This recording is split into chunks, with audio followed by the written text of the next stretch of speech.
ang gawa ng langit na binuo ni Joaquin de la Rosa, kung ipagpapatuloy ang masusing pag-aaral, ay makapagpapalakas ng ating dakilang siya ng 30% ng lakas ng bansa. Ang mga dayuhang puwersang ito ay dapat harangan sa labas ng gitnang lalawigan. Protektahan ninyo si Joaquin de la Rosa at ang gawa ng langit. Opo, Pinuno. Kung nais nating maging walang anumang kapintasan, kailangan lamang nating hilingin sa punong tagapagsanay ng grupo ng dragon ang maalamat na Diyos ng digmaan ng dakilang siya na lumabas na. Luna, Alam ko na, Guro. Ate, magkano ang kailangan ngayon? Itong piraso, 600 gramo. Tanggalin ang mga litid. Payat na karne, may taba na kasingkapal ng kalahating daliri. Hiwain mo ito sa 108 piraso. Isasawsaw ko sa mainit na sabaw at kakainin. Sige po, hindi ako manang. Hindi ka ba nagpapahirap sa tao? Ito'y hindi kayang gawin kahit ng Diyos ng kusina. Wala kang alam.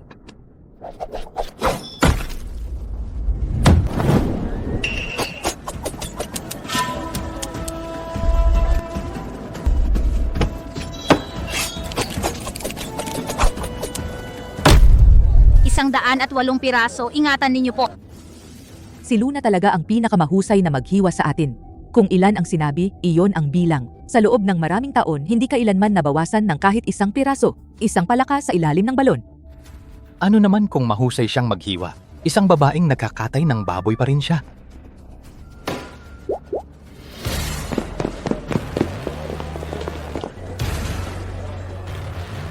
Ito ang gobernador. Nakita ko siya sa TV.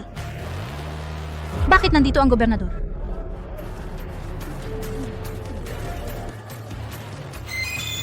Si Ricardo Lim, gobernador ng lalawigan ng Jiang, ay bumabati sa Diyos ng digmaan. Lihim na tagapagtanggol ng hari, pinuno ng grupo ng dragon, David Tan, ay bumabati sa punong tagapagsanay. Gusto ninyong protektahan ko si Joaquin de la Rosa, tama? Matanda na ako at retirado na rin. Ngayon gusto ko na lang magkatay ng baboy at mag-alaga ng kalusugan. Diyos ng digmaan, ngunit ang estudyante ko ay maaaring pumunta. punong tagapagsanay ang estudyante ninyo. Kaya ba niya? Luna, medyo marami na ang langaw.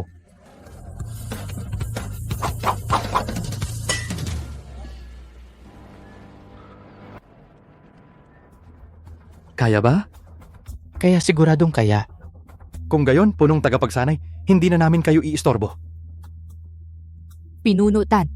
Patayin ang ilang langaw gamit ang tabak. Tingnan mong mabuti. Ito ba'y? Noong kanina ay naputol lamang ang mga pakpak ng langaw. Ang antas ng pagkakaisa ng tao at espada, ang lakas na ito ay higit pa sa akin. Kahit ang baril sa harap niya ay laruan lamang, ano? Umalis na tayo. Guro, bakit ninyo ako ipinasya ng walang paalam na protektahan ng Joaquin de la Rosa na iyan? Hindi ako pupunta. Hindi ka naman makakasama sa akin dito at magkakatay ng baboy sa buong buhay mo, di ba? Kung ganoon, hindi rin ako pupunta. Hindi mo ba gustong malaman ang iyong pinagmulan? Basta protektahan mo si Joaquin de la Rosa sa isang buwan? Sasabihin ko sa iyo. Talaga? Ito ang rekomendasyon at address at itong itim na card ng bansa. Sa loob kahit na hindi gaanong kalaki ang pera, ngunit malamang ay sapat na para sa iyo. Gusto ko. Para sa akin? Luna, yung 108 piraso kanina, nakalimutan mo bang maningil? Naku, Joaquin, ang gawa ng langit na ito ay produkto ng ibang panahon. Tiyak na masasakop nito ang buong pamilihan. Nakipag-ugnayan na ako sa ilang mga kasosyo sa hinaharap ang grupo ng Sheng Shitiyak na magiging isang imperyong pangnegosyo. Tama na, Ziming. Sinabi ko na, hindi ko nila yung kumita sa pag-develop ng gawa ng langit, kundi ang makatulong sa mga ordinaryong tao ng dakilang siya.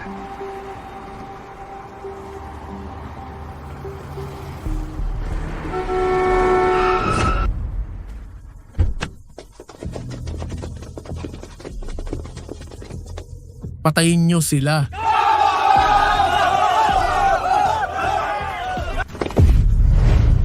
Joaquin, bumaba tayo at maghiwalay.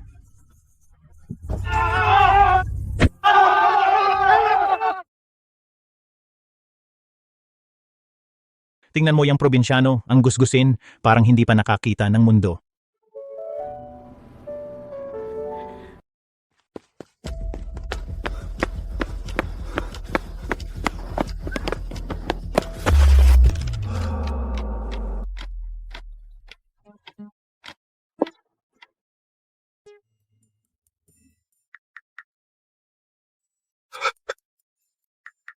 Kung sabihin kong hindi ko sinasadya, maniniwala ka ba? Ang kapal ng mukha mo, ginagalaw mo ko, mamatay ka. Hindi ko talaga sinasadya. Hindi ko talaga sinasadya.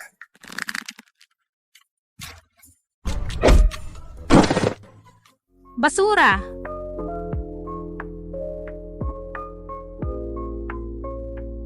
Nagkamali ba talaga ako sa kanya?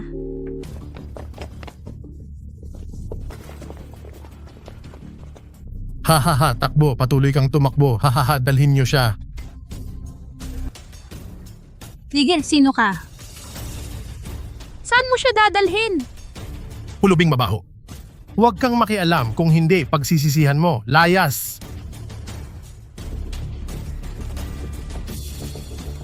Pakawalan siya.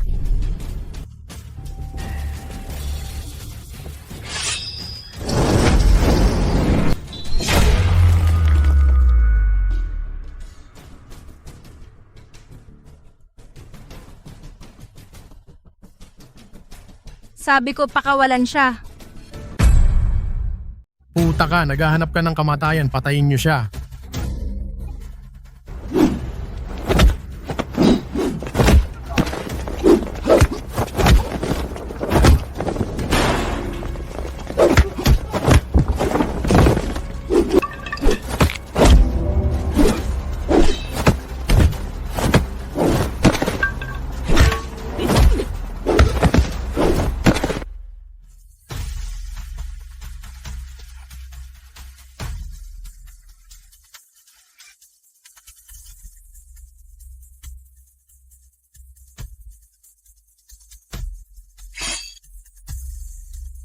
Mamatay ka.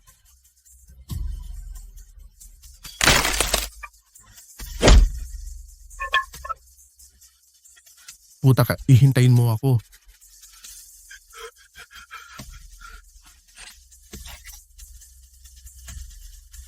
Apo, Kailangan ko pang protektahan si Joaquin de la Rosa. Hindi ako dapat madawit sa gulo.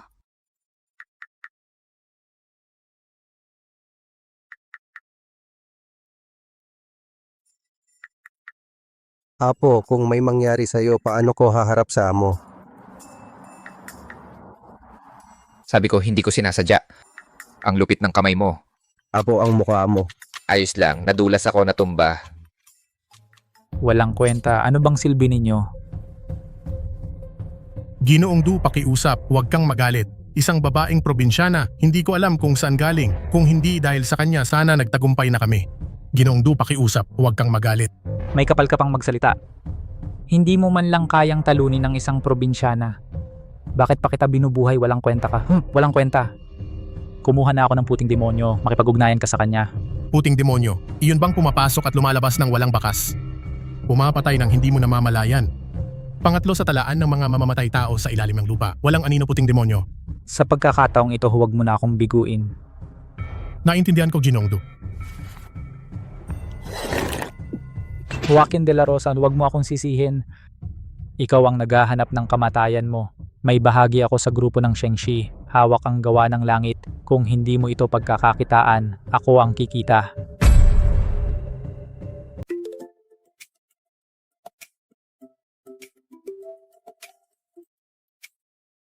Maria Luna, 'di ba? Gusto ko lang malaman ang iyong karanasan sa pagiging bodyguard. Wala, nagkakatay lang ako ng baboy sa probinsya. Katay ng baboy? Ikaw, taga-katay mag-a-apply bilang bodyguard? Taga-protekta lang naman ng tao, di ba? Huwag po kayong mag-alala, kaya ko. Sige, dahil rekomendado ka ni Jonghai, bigyan kita ng tsansa. Subukan kita. Kung may magtatangka sa bahay ng amo mo pumatay, paano mo maagapan ang panganib? Putulin ang daanan. Tao, bagay, kapaligiran at proseso, 4 na haligi ng depensa. Simple lang yan. Kapag naramdaman ko ang balak na pumatay, papatayin ko na lang sila. Yung balak na pumatay? Oh, Kung binubugbog ng marami ang amo mo, ano ang unang hakbang mo at paano ka magtatanggol? papatayin ko sila agad. Paano kung may sniper sa malayo? Paano mo ililigtas at ililipat ang amo? Papatayin ko sila gamit ang itatapon kong kutsilyo. Kutsilyo? Bakit hindi baril? Hindi ako marunong sa baril, kutsilyo lang ang alam ko.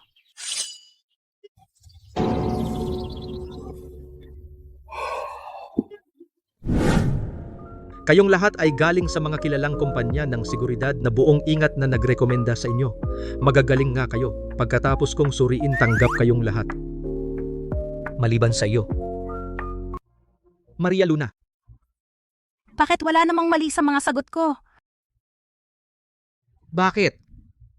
Ang hinahanap namin ay isang bodyguard, hindi isang tagakatay ng baboy, at lalong hindi isang tangang walang alam sa pagiging bodyguard. Anong masama sa pagiging tagakatay ng baboy? Ang pagiging bodyguard, basta may kakayahan, sapat na yon. Kakayahan? Anong kakayahan? Yung pagpatay ng baboy. Kailangan ng bodyguard ang totoong galing. Ano ang tunay na kakayahan ng isang bodyguard? Ito isang dating Navy SEAL na espesyal na sundalo. Kaya niyang patayin ang isang squad ng mag-isa. Dati, sa pambansang sniper competition, nakamit niya ang nangungunang pwesto. Sa loob ng 2,000 metro, walang sablay ang putok. At saka sila ang kampeon at runner-up ng gitnang lalawigan sa boxing.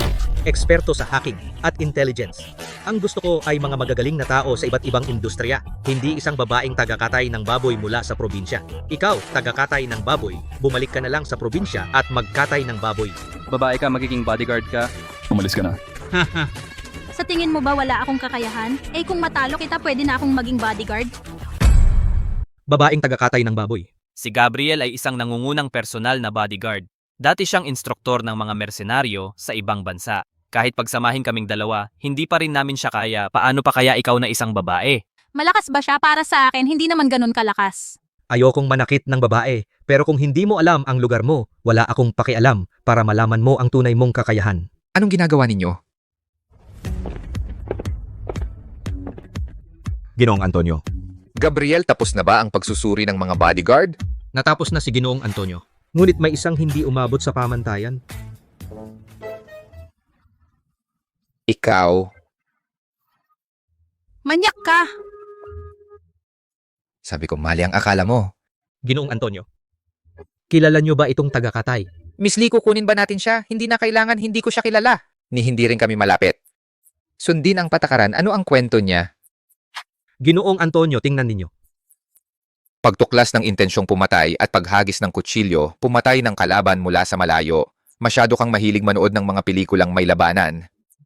Totoo ang sinasabi ko. Kahit hindi pa ako naging bodyguard, ngunit sa kakayahan, mas malakas ako sa kanilang lahat. Sinasabi mo bang kaming mga profesional na bodyguard ay mas mahina pa sa isang tagakatay ng baboy? Totoo ang sinasabi ko. Kahit pagsamahin kayong lahat, hindi pa rin ninyo ako kayang talunin. Tama na. Hindi ako kukuha ng isang tagakatay para maging bodyguard ko, Gabriel. Bigyan mo siya ng 10,000 para pamasahe. Ihatid mo siya palabas. Miss Lee, halika na. Sandali lang, Gabriel, si Miss Lee ay ang rekomendado ni Jonghai, di ba? O Ginoong Antonio, sabi ng iyong ama na dapat manatili ang rekomendado ni Jonghai at dapat siya ang maging pinuno ng mga bodyguard. Ano? Hindi ako pumapayag. Huwag nang sabihing bagsak siya. Kahit napasado siya, ayoko pa rin. Lalong hindi pa maging pinuno ng mga bodyguard. Sabi ng iyong ama, kung ayaw mo, pwede rin naman basta umuwi ka lang at itigil ang iyong pananaliksik, siya mismo ang susundo sa iyo pa uwi. Naiintindihan ko, Gabriel. Mula ngayon siya na ang bagong pinuno ng mga bodyguard. Ikaw ang pangalawang pinuno, Ginoong Antonio. Siya ang magiging pinuno ng mga bodyguard. Ito, Sige, iyon na ang desisyon. Ano pang hinihintay ninyo? Bakit hindi ninyo ako dalhin sa dressing room? opo.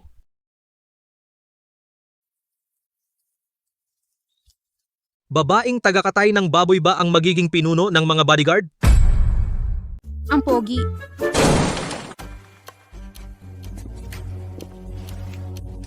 Ano bang gusto ninyo? Isang hamak na magkakatay ng baboy ang kapal ng mukha mong sabihin na hindi kami lahat kapantay mo. Ayokong manakit ng babae.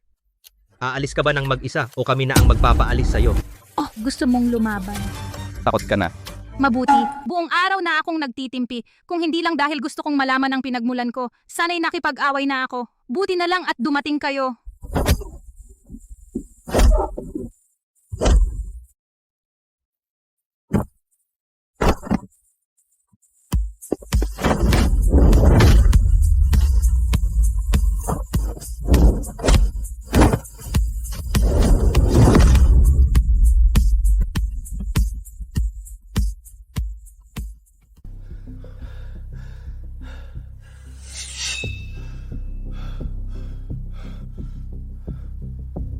Anong gagawin mo? Bawal ang pumatay.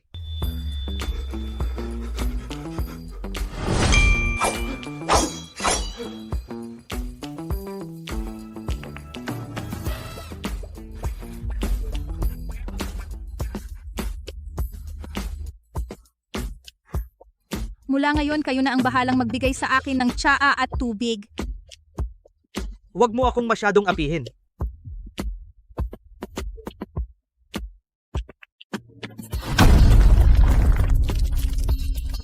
Opo.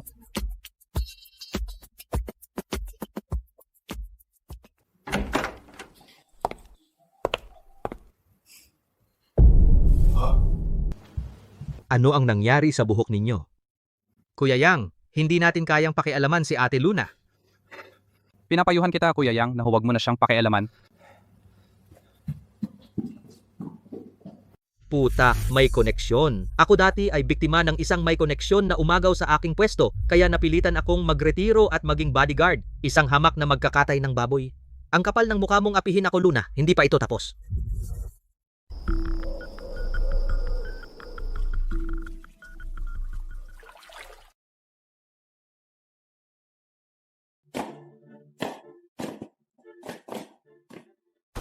Sige. Sandali lang, kayo ang bahalang mag-distract sa mga bodyguard. Yung iba may bahala.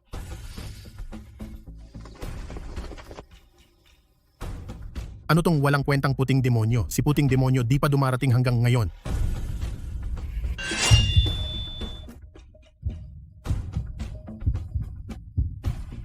Ganyang mga salita. Ayoko nang marinig yan ulit. Opo, sir. Ito ang talaan ng mga mamamatay tao sa ilalim ng lupa. Ito ba ang kakayahan ng pangatlo? Hump, dahil nandito siya, siguradong patay si Joaquin.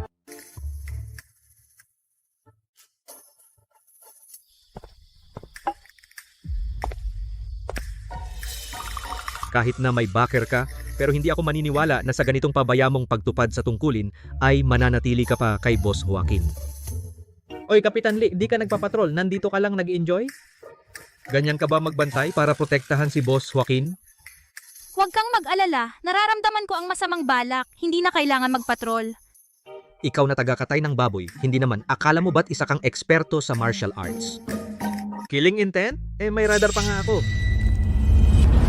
May killing intent, 3 sa Silangang Harden, 2 sa Kanlurang Pader, at may isa pang magaling. Ako ang bahala sa ekspertong iyon, kayo na ang bahala sa iba. Ang plastic mo, nagpapakunwari na parang nakakaramdam siya ng killing intent. Kung totoo nga, ako si Gabriel Santos, luluhod ako at tatawagin ko siyang nanay. May mga nangihimasok sa Silangang Hardin, hindi bababa sa 3, malakas ang putukan. May 2 nangihimasok sa Kanlurang Pader, kailangan namin ng backup. Anong assassin? Alam ko, sasama ako sa mga bodyguard.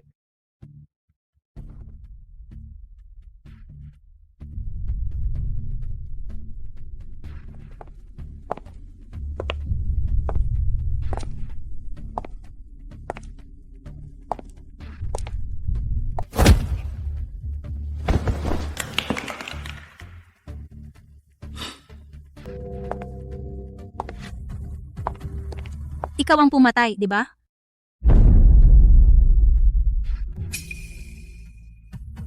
Sino ka?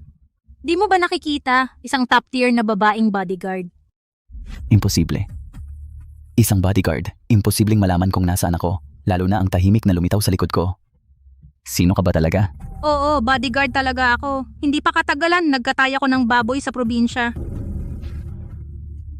Nangahas kang lokohin ako, ayoko sanang makakita ng dugo. Ikaw ang pumilit sa akin.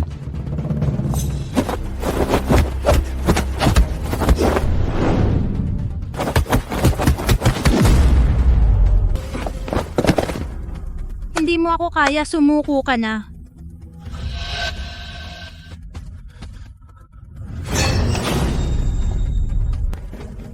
Tatakas ka ba?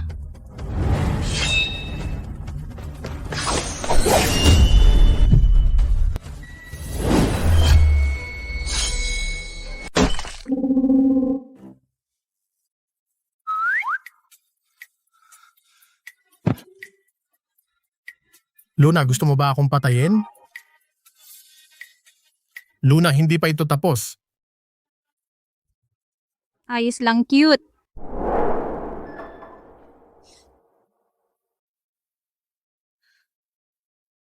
Eh ano kung tumakbo siya? Tinamaan ang suntok ko. Kung hindi man mamatay, paralisado.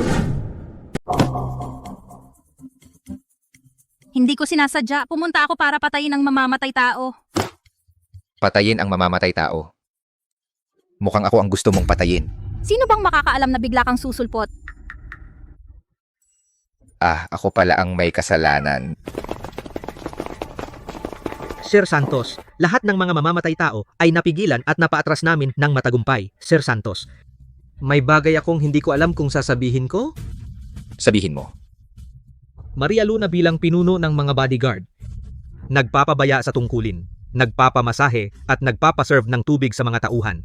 Higit pa riyan, noong hinaharangan namin ang mga kalaban, siya ay basta na lang umalis sa kanyang pwesto at nawala ng walang bakas.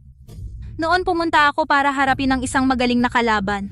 Nasaan ang magaling na kalaban? Saan? Nakatakas siya. Kung may magaling na kalaban, dapat sinabi mo sa grupo para sama-sama tayong kumilos. Imbes na umalis ka sa iyong pwesto, inilalagay sa panganib si Sir Santos. Hindi nyo kaya ang ganyang kalaban. Walang silbi kung pupunta kayo. Wala rin kaming silbi kung pupunta kami. Mga professional kaming bodyguard, mahigpit ang pagsasanay namin. Mas mababa ba kami kaysa sa isang marunong lang magkatay ng baboy na bata? Kung ganyan ka galing, bakit mo pa kami kailangan, di ba? Lahat? Tama nga. Ang mga sinasabi ko ay, Tama na. Sir Santos, kung ipipilit mo na ang isang hindi eksperto ang mamumuno sa mga eksperto. Kung ganoon, hindi ko na kayang ipagpatuloy ang misyong ito. Sa totoo lang, magaling si Captain Luna. Magaling? Isa lang siyang magkakatay ng baboy? Isang magkakatay ng baboy ang mamumuno sa mga bodyguard? Isang malaking insulto sa aming propesyon. Hindi na namin gagawin ang trabahong ito. Bukas na ang press conference. Ang mga professional na bagay ay talagang kailangang gawin ng mga eksperto. Mula ngayon, si Gabriel Santos ang mamumuno sa mga bodyguard. Ikaw, umalis ka na. Pagkatapos, sa aking lolo sasabihin ko ang lahat. kanina parang may... Nakita akong isang bagay. Ikaw!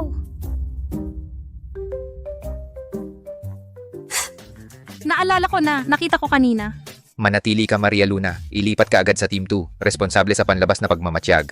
Sir Santos! Pagkatapos ng press conference, bibigyan ko kayong lahat ng 10 beses na bonus. Pwede na kayong umalis. Yung nakita mo kanina, dapat mong itago sa sarili mo. Basta mananahimik ka, bibigyan kita ng 20 beses na bonus. Ha? Ano? Yung nakita mo ang lahat sa akin.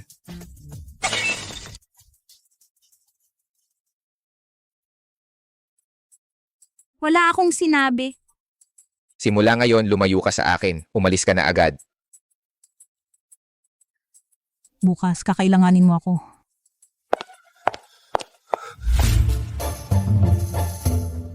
Joaquin, narinig kong may papatay sa'yo. Basta't ligtas ka, okay na. Bukas. Sa rutang sinabi mo. Tiyak na walang problema.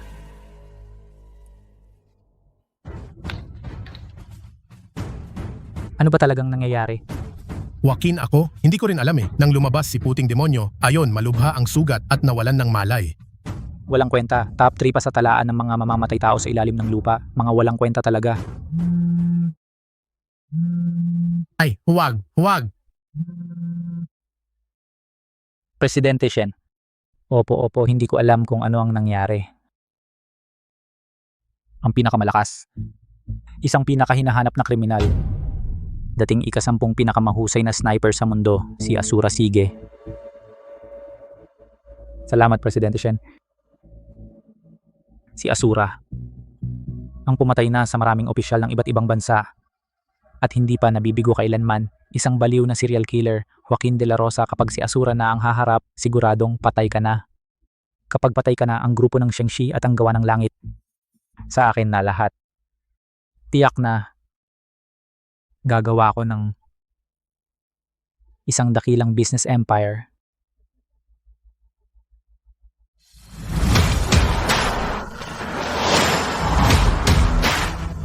Mag-ulat ang bawat grupo. Unang grupo, ulat. Malinaw ang daan, ligtas. Ikalawang grupo, ulat. Sa loob ng 1,000 metro, walang nakitang kakaiba ang drone. Ikatlong grupo, ulat. Na-check na ang mga sniping points sa matataas na gusali. Walang problema. Joaquin, ligtas ang lahat. Talagang professional si Team Leader Yang. Naniniwala ako kay Team Leader Yang. Hoy, hoy, hoy! Naririnig nyo ba? Naramdaman ko ang intensyong pumatay kanina. Itigil lang ang operasyon. Magtago na tayo. Maria Luna. Sino ang nagbigay sa'yo ng headset? Ang kulit mo. Na-check ko na ang paligid. Paano magkakaroon ng mamamatay tao dito? Ang banta ay nasa kaliwa ninyo, sa layong 3,000 metro. Kung hahanapin ninyo, tiyak na hindi nyo talaga makikita kung bakit nasa akin ang headset na ito. Gusto nila itong ibinigay sa akin. Oo nga pala, kayo magtago na agad. Tama na. Ayoko nang marinig ang mga kalokohan mo. Sige, magpatuloy tayo. Mukhang kailangan ng magmadali. May kakayahan talaga ang pumatay na yan.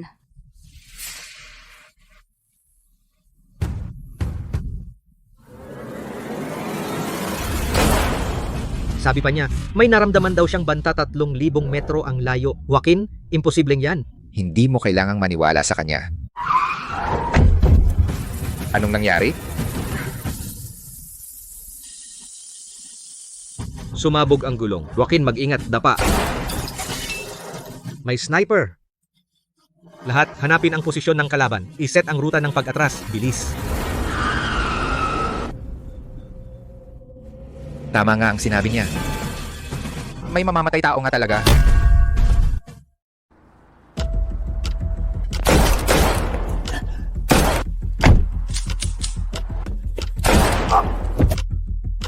Drone ay locate agad ang posisyon ng sniper. Nahanap nyo na ba? Posible ba? Talagang 3,000 metro ang layo ng sniper? Imposible. 3,000 metro? Sa ganung distansya, sagad na sa maximum range ng sniper rifle. Imposibleng tumama sa tao. Nahanap ko na po. Ang kalaban ay nasa 3,000 metro sa tuktok ng bundok. Hindi ko inakalang totoo ang sinabi ni Luna. Sana nakinig ako sa kanya, hindi sana... Tayo ang mga profesional. Maniwala ka sa akin. Mapoprotektahan kita. Hindi na sila makakagalaw. At walang makakalapit.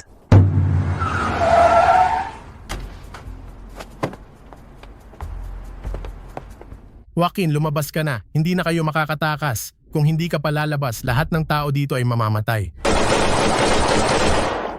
Tigil, lalabas na ako. Huwag saktan ang mga inosente.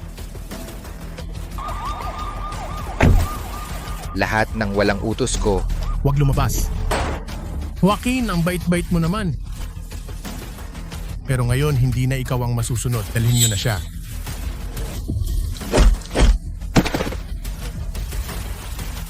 Ang tapat mong aso, sa susunod mong buhay, maging masunurin ka at mamatay. Sino? Hindi ka pa ba nadala? Bakit ka nandito? Umalis ka. Dali, may baril sila. Luna, anong ginagawa mo dito? Akala mo ba talaga na ikaw ay isang walang kapantay na mandirigma? Ikaw na naman. Kung hindi mo lang iniligtas si Joaquin noong huli, matagal ko nang nagawa. Noong nakaraan, siya ang nagligtas sa akin. Ibig sabihin, kagabi, ikaw ang nanakit kay puting demonyo na naging dahilan ng pagkabigo ng misyon. Totoo ngang may kakayahan ng taong iyon kagabi. Anong puting demonyo? Si puting demonyo, pangatlo sa talaan ng mga mamamatay tao sa ilalim ng lupa, ay hindi pala niya kayang talunin? Paano nangyari iyon? Hindi ba siya isang tagapagkatay ng baboy? kaya totoo rin pala ang sinabi niya kagabi. Malakas ka nga talaga. Pero ano naman, kahit gaano ka kalakas, kaya mo bang tapatan ng baril? Subukan mo. Mamatay ka na. Imposibleng makaiwas sa bala Hahaha, swerte lang. Nakailag ka lang ng isang bala, akala mo kung sino ka na. Tingnan natin kung ilan pa ang kaya mong iwasan. Delikado. Ingat!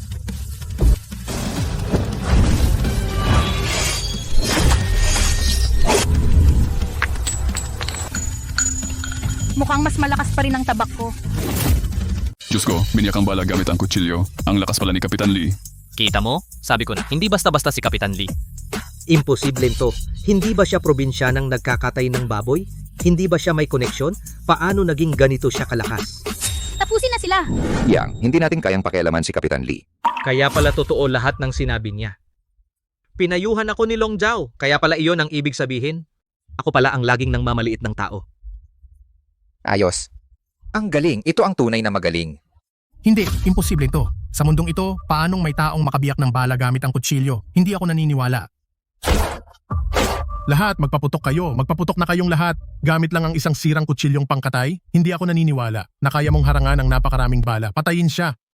Tumigil kayo? Ibibigay ko sa inyo ang gawa ng langit. Ipaluhod mo sa akin ang babaeng ito. Pwede kong iligtas ang buhay niya. Ipaluhod mo ako. Ikaw, karapat-dapat ka ba? Siya mismo ang naghahanap ng kamatayan. Barilin ninyo siya. Kahit gaano pa siya kalakas, hindi rin niya kayang harangan ang napakaraming bala. Tapos na.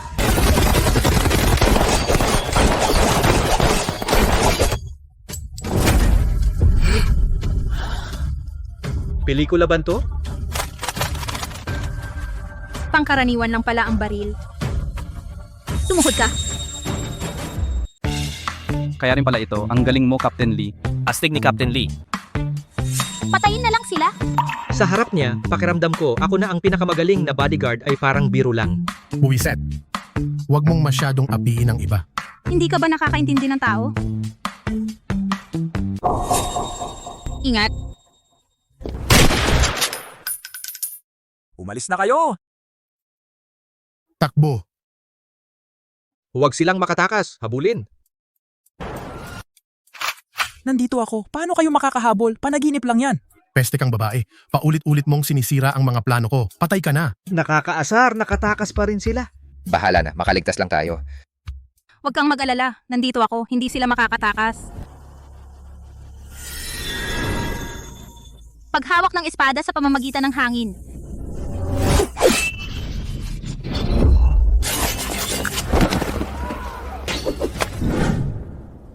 Ito. Hindi naman siguro makakalipad hanggang dito. 3 kilometro ito. May isa pa. Ano bang balak niya? Sigurado bang gusto niyang patayin ang sniper na iyon? Paano magiging posible yan? 3 kilometro ang layo.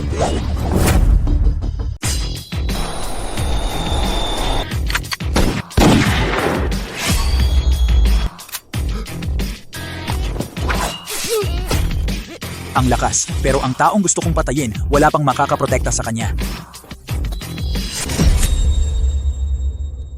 Bumalik ang kutsilyo. Kumusta yung sniper? Medyo nasugatan lang nakatakas siya. Gumagana talaga? Hindi ba ako nananaginip? Pasensya na. Salamat sa pagligtas mo sa akin. Kung hindi dahil sa iyo ngayon, baka patay na ako. Ngayon mo lang nalaman na mali ka. Bakit ngayon ka lang? Kung makakatulong ang paumanhin, ano pang silbi ng mga tanod? Anong gusto mo? Walang silbi ang paumanhin pero ang dagdag na bayad gumagana. Sige, 10 milyon sapat ba? Isang 10 milyon sapat na. Huwag kang mag-alala basta nandito ako, titiyakin kong walang makakasakit sa'yo. Bakit ka namumula? Natakot ka ba? Hindi naman wala. Miss Lee, salamat sa iyo ngayon. Kung hindi dahil sa iyo mamamatay na sana tayong lahat dito. Pasensya na. Ngayon sa tingin mo pa ba hindi ako karapat dapat maging bodyguard? Kung ikaw, na ganyan kalakas, ay hindi pa karapat-dapat, ano na lang kami? Dati akong mayabang. Akala ko may backer ka, kaya inaaway kita. Pasensya na, kasalanan ko lahat. Sige, pinatawad na kita. Ihatid niyo muna si Captain Yang sa ospital. Si Captain Yang hindi naman masamang tao.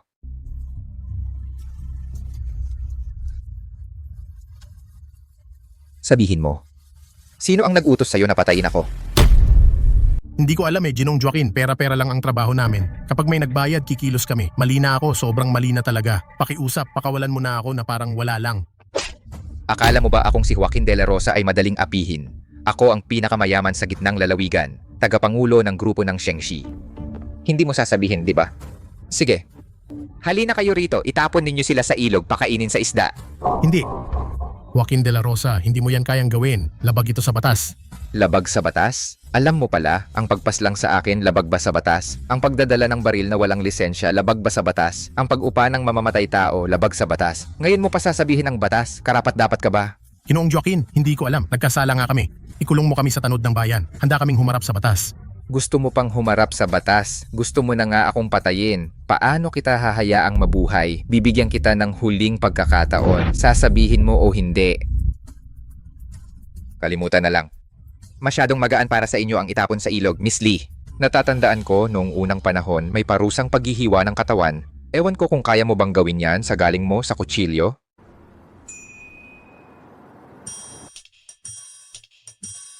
Siyempre kaya ko. At titiyakin ko sa loob ng 3,000 hiwa, hindi siya mamamatay. Ginoong Joaquin, mali ako. Mali ako pero talagang hindi ko alam. Ang tigas ng ulo mo, Miss Lee. Salamat sa pagod mo. Gusto ko siyang hindi mabuhay, hindi mamatay. Sasabihin ko na. Sasabihin ko nga si Marco Ramirez. Si Marco Ramirez ang nag-utos sa amin. Gusto niya ang gawa ng langit. Kaya ipinadala niya kami para patayin ka. Marco? Imposible ito. Ginoong Joaquin siya talaga. Kung hindi, paano ko malalaman ang bawat ruta mo at ang kinaroroonan mo? Lahat ng iyon ay sinabi niya sa amin. Marco Ramirez? Ginoong Joaquin, si Marco ang nag-utos sa amin. Napilitan lang ako. Pakiusap, patawarin mo kami. Kumusta ang pag-arte ko? Magaling, may ibubuga ka. Galing ko ring sumabay, di ba? Galing. Aarte-arte. May batas sa lipunan ngayon. Mga walang silbi kayo. Wala kayong karapatang ipagawa sa akin ang labag sa batas. Dalhin ninyo siya sa tanod ng bayan. Marco, titingnan ko kung ano ang plano mo. Tara na.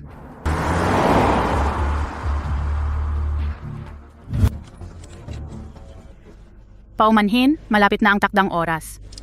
Kailan ba darating si Ginoong Joaquin? Huwag kayong mag-alala, darating na si Joaquin. Malapit na. Mukhang hindi na darating si Joaquin.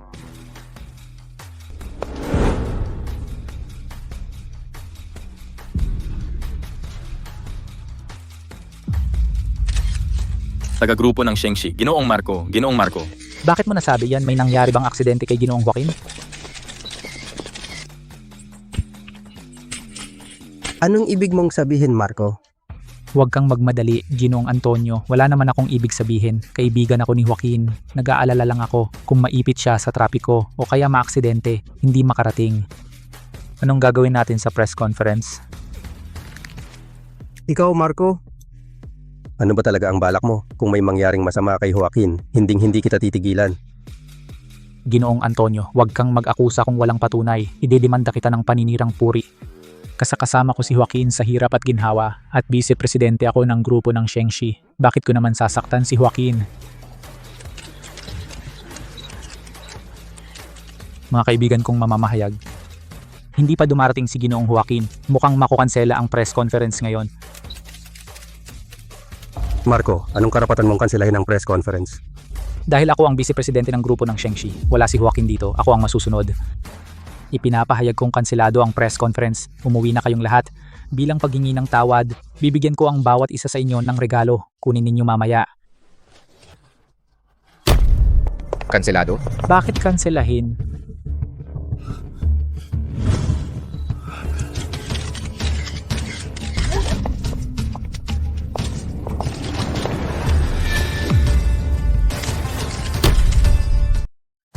Paano mo nagawa? Nakakagulat, 'di ba? Kung tutuusin, hindi ako dapat narito ngayon. Ginoo. Buti na lang at okay ka. Huwag kang mag-alala, Ginoong Antonio. Noong una, dahil sa iyo iniutos mong panatilihin si Miss Lee bilang aking bodyguard kung hindi siguradong nagtagumpay na siya. Malugod kong pinasasalamatan ang inyong pagdalo sa launching ng bagong produkto ng aming grupo ng Shengshi. Ngayong araw ay isang sandaling itatala sa kasaysayan. Ang aming grupo ng Shengshi ay nagsaliksik ng ilang dekada sa wakas. Kamakailan lang nakagawa ng revolusyonaryong teknolohiya, gawa ng langit. Ito ay kombinasyon ng matalinong teknolohiya at medikal na makinarya sa perpektong paraan, gawa ng langit. Ginoong Lu, maaari bang itanong kung ano talaga ang gawa ng langit? Paano ko ito tinitingnan? Parang kapsula lang talaga siya. Tama, kapsula nga ito. Ngunit talagang kayang gamutin ang mga sakit higit sa 70% ng mga sakit. Kahit ang cancer na hindi pa nalulunasan hanggang ngayon ay kayang gamutin ng 100%. Sa kapsulang ito may mahigit 10,000 0.5 nanometer matalinong robot na nabubulok. Nakapagsasara ng sugat, naghahatid ng gamot sa target, nag-aalis ng cancer cells sa target, naglilinis ng mga ugat, kumukonekta sa mga nerbiyos. At walang anumang side effect. Ano man ang kayang gawin ng modernong medisina, kayang gawin ng gawa ng langit. At ang hindi kayang gawin ng modernong medisina, kayang gawin din ng gawa ng langit. Ito ang gawa ng langit. Ginoong Lu, hindi ba napakamahal ng gawa ng langit? Ito ang susunod kong sasabihin. Ang gawa ng langit ay pansamantalang hinati sa 10-10 modelo. Ngunit kahit para sa cancer, ang pinakamahal na modelo ay 100,000 pesos lang. Ang grupo ng Shengshi ay hindi kikita ng kahit 1 sentimo mula sa gawa ng langit. At saka, ang gawa ng langit sa hinaharap ay gagamitin sa health insurance at sa tulong medikal ng estado para sa mga mahihirap. Umaasa ako na sa hinaharap sa dakilang siya, walang taong dahil sa sakit ang mawasak ang tahanan at mamatay, mawalay ang asawa at mga anak. Ang ating dakilang siya ay magiging isang bansang walang sakit at pagdurusa. Ang galing naman niya, di ba? Tumigil ka, Marco. May kailangan ka pa ba, Joaquin? Bakit ikaw at ako na magkasamang lumaki, magkasamang nag-aral, magkasamang nagtayo ng negosyo, bakit mo ito ginagawa sa akin? Ako, si Joaquin. Anong kasalanan ba ang ginawa ko sa'yo? Dahil ba sa gawa ng langit? Oo, tama. Dahil sa gawa ng langit, kapag may gawa ng langit, ang grupo ng Shengshi ay aangat ng husto, maging isang kilalang imperyo sa buong mundo, imbes na gamitin mo yon para sa ikabubuti ng Kung anong walang kwentang lipunan. Sinabi ko na, noong naimbento ko ang gawa ng langit, hindi ko naisip na kumita rito. Ang gusto ko lang ay makaapekto at makatulong sa pagpapayaman ng ating lipunan. Gusto kong gawin ang aking makakaya para gumawa ng mga bagay na may halaga. Tama na. anong halaga, walang kwenta. Ikaw, Joaquin, ang taas ng tingin mo sa sarili, pero hindi mo ba napapansin na napaka-naive mo? Tayo ay nasa negosyo, ang dahilan nito ay para kumita. Kung walang kita, bakit pa tayo magnegosyo? Kumita tayo, ang perang kinikita natin ngayon ay hindi na mauubos kahit habang buhay. Bakit hindi natin ito ibalik sa lipunan? Magkano pa ba ang kailangan mong kitain para masabing sapat? Nagpadala ka pa ng mamamatay tao para patayin ako dahil sa pera. Sapat na ba ang pera? Hindi ka makukontento, Joaquin. Ikaw ang nakalimot sa pangarap nating dalawa noon. Karapat dapat kang patayin. Nakalimot ako, hindi ba? Dati, ikaw mismo ang paulit-ulit na nagsasabi na gusto mong kasama ako sa pagtatag ng isang imperyong pangnegosyo. Araw-gabi akong naghahanap ng mga kasosyo, nagpalago ng merkado, hakbang-hakbang kong pinaunlad ang grupo ng Shengshi upang maging una sa gitnang lalawigan. Para makapag-develop ka ng mga produkto ng payapa. Nasa harapan na natin ang pagkakataon. Ngunit ngayon, gusto mo namang maging santo. Umalis ka na, hindi nga tayo pareho ng landas. Pabayaan na natin ang mga nangyari noon. Ang mga bahagi ng kumpanya ay ibabayad ko sa iyo ayon sa kontrata. Mula ngayon, wala na tayong connection. Kung may mangyari pang muli, hindi na ako magpapakita ng awa.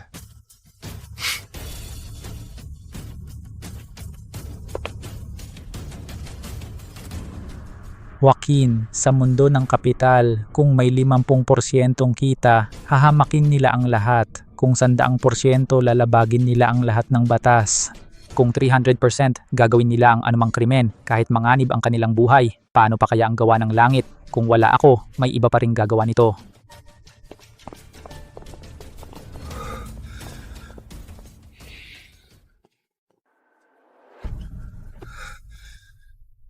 Huwag kang mag-alala, nandito ako. Walang sino man ang makakasakit sa'yo.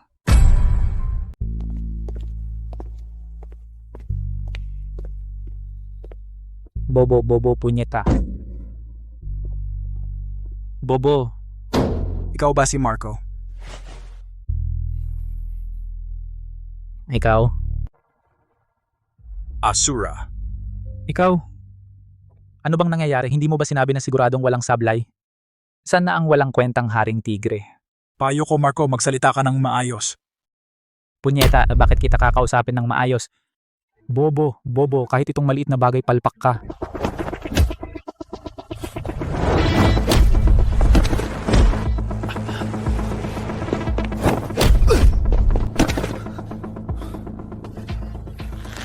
Marco, nagtatrabaho ako para sa samahan ng Itim na Dragon. Hindi ako tulad ng hamak mong Marco. Kaya mo na bang magsalita ng maayos? Kaya. Nahuli si Haring Tigre. Ano? Pero huwag kang mag-alala. Siya at ang mga iyon ay tinapos ko na. Hindi ka nila ilalantad.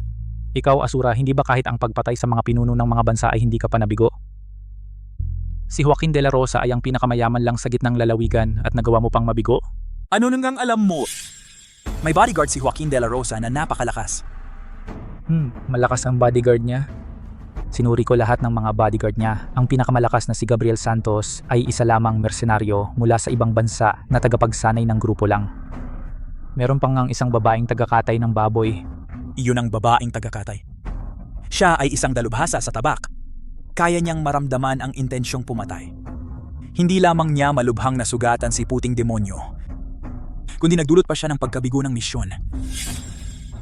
Nagbibiro ka ba? Ang babaeng tagakatay ay dalubhasa sa tabak at nakakaramdam pa siya ng intensyong pumatay. Punyeta, hindi ko akalaing matatalo ako sa isang babaeng tagakatay. Anong gagawin natin ngayon? May paraan ako para itago ang intensyong pumatay, pero kailangan ko ang tulong mo. Sige, basta mapatay natin si Joaquin de la Rosa, may 10,000 paraan ako para makuha ang gawa ng langit. Isang piyon lang. Ang gawa ng langit ay dapat sasamahan ng Itim na Dragon. Ginoo? Nabigo si Marco Ramirez. Ang gawa ng langit ay higit pa riyan. Kung ipagpapatuloy ang pananaliksik, maaari nitong baguhin ang pagkakasunod-sunod ng gene ng tao, lumikha ng mga super sundalo, gumawa ng panlabas na kalansay, maglaan ng mga automatikong robot na pangkombat at iba pang mga makina ng digmaan. Dapat kong makuha ang gawa ng langit, ngunit napipilitan ang dakilang siya. Ayokong gamitin ang mga galaw na iyon. Sabihin mo kay Daniel, binibigyan ko siya ng huling pagkakataon. Kung mabigo siya, huwag na siyang bumalik. Opo, Ginoo.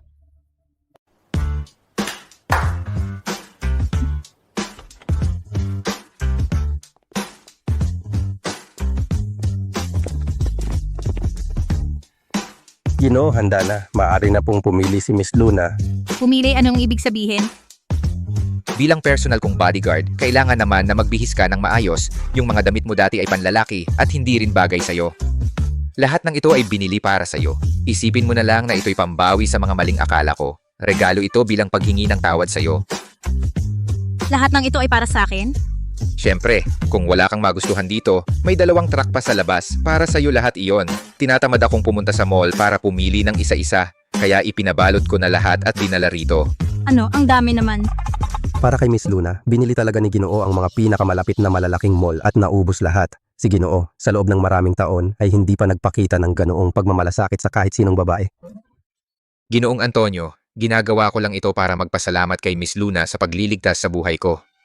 Kung yan ang sabi ni Ginoo, sige na nga. Tama na. Huwag kang mag-isip ng iba. Talaga, para lang gumanti sa pagliligtas mo sa akin. Alam ko, dapat mo talaga akong suklian. Iniligtas kita ng 3 beses. At saka, bagong yaman ka, kaya sayang kung hindi ka samantalahin.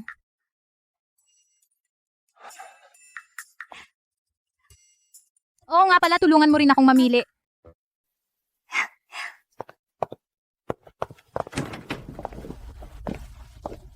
Ginoong Antonio, ayos na ba ang kay Marco Ramirez? Ginoo, ang kumpanya ay nakikipag-ugnayan na kay Marco Ramirez pero kailangan pa ng ilang araw para sa koordinasyon. Noon, taga-bundok din siya. Pagkatapos ng kolehiyo, itinatag ko ang grupo ng Shengshi. Inimbita ko siyang sumali. Alam ko ang pinaghirapan niya, pero hindi ko naman siya ginipit. Inilagay ko pa siya bilang pangalawang shareholder ng grupo. Bakit naging ganito? Ginoo, ang pagnanasa ng tao ay hindi kailanman nasisiyahan. Magpadala ng tao para subaybayan si Marco Ramirez. Hindi siya basta-basta susuko. Ginoo, basta-basta na lang ba nating pakakawalan si Marco Ramirez? Gusto kanyang patayin. Tama na. Bigyan pa natin siya ng huling pagkakataon. Kung hindi pa rin niya ito pahahalagahan, huwag mo akong sisihin sa pagiging malupit. Huwag mag-alala, naganap na ang launching. Basta't maging maayos ang lahat sa loob ng 3 buwan, kapag naging maayos ang pamamahagi, wala nang problema. Lalo na't nandito pa si Maria Luna. Hindi ako mapapahamak. Talagang malaki ang tiwala ni Ginoo kay Luna. Huwag mo siyang husgahan. Napakamarungis niya. Paano ko naman magugustuhan ang ganong uri ng babae? Ano ang tingin mo?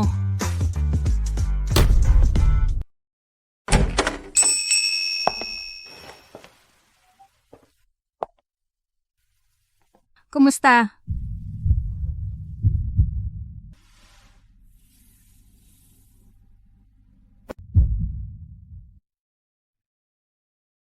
Ikaw nga ang tinatanong ko. Kumusta?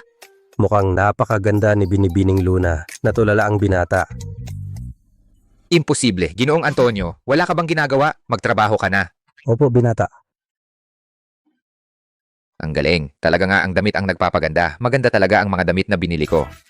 Ako ang natural na maganda, ha? Pero ito, maganda naman ang damit. Unang beses ko palang magsuot ng ganitong damit. Sige, ito na ang isuot mo. Ililibre kita sa restaurant. Bakit pupunta doon? Ang dami mong binigay sa akin ngayon. Ako mismo ang magluluto. Ikaw ang magluluto? Makakain ba? Pihi ka ng dila ko.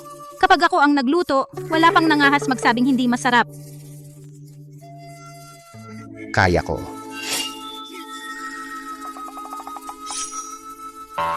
Naniniwala ako. Siguradong masarap.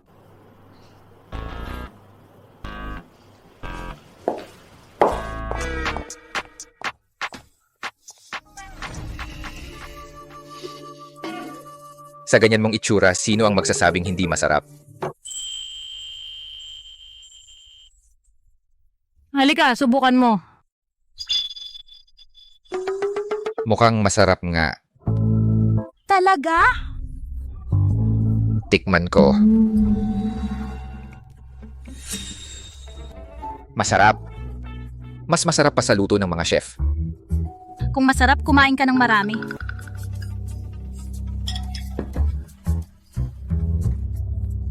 Bakit hindi ka kumakain? Itong ulam na ito, hindi mo ginamit ang kutsilyong iyon, ha? Oo, syempre.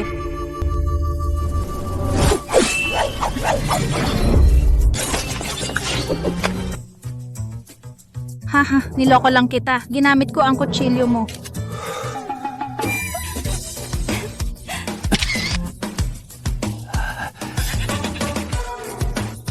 Kumain na muna kayo.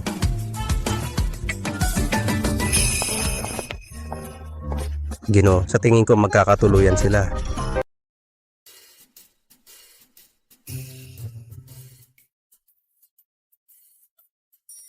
Bakit na naman may magandang balita? Magandang balita. Napakagandang balita. Pakiramdam ko, yung bata kong yon ay talagang nahulog na. Sa susunod na taon, ang pangarap kong yakapin ang apo ko ay sa wakas matutupad na. Sigurado ka bang mainitin ang ulo ng alaga ko? Yung huling nanligaw sa kanya ay naospital ng 1 buwan. Yung apo mong mukhang mahinang estudyante, sa tingin ko, malabo yan. Ang apo ko ay isang bilyonaryo, henyo sa siyensya, gwapo at mayaman. Sa buong gitnang lalawigan, di mabilang na mga dalaga ang gustong pakasalan siya. Noong pauwi na ang mga magulang niya mula sa ibang bansa ay naaksidente ang eroplano. Ang apo ko ay nakatutok na lang sa pag-aaral. 30 taon na siya pero wala pa siyang naging jowa. Siya ang nag-iisang apo sa 9 na salinlahi ng mga Lu. Natatakot talaga akong maubos ang lahi ng mga Lu. Malapit na ring mag-30 ang alaga ko. Hindi pa siya kasal, kaya nag-aalala rin ako. Gusto ko lang silang pagtambalin. Kaya nga pinapunta ko siya para protektahan ang apo mo. Kung hindi, yung mga basurang iyon, matagal ko nang inayos. Sa ilang araw kapag bumuti na ang pakiramdam ko, sasadyain kong pagtambalin sila. Siguradong matutuloy yan. Kapag nangyari yan, magiging magkamag-anak na tayo.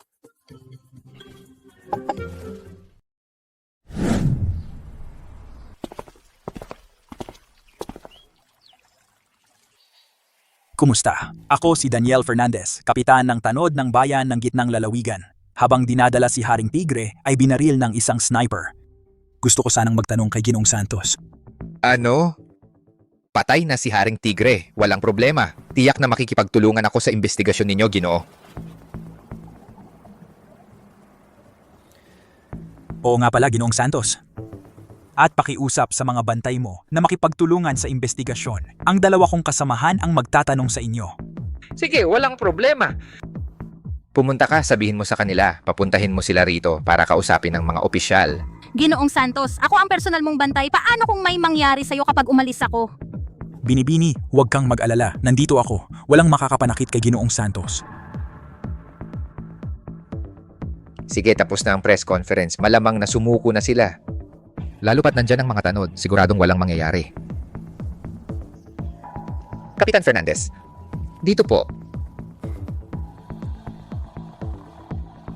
Bakit kakaiba ang pakiramdam ko sa taong ito pero wala namang bakas ng panganib sa kanya?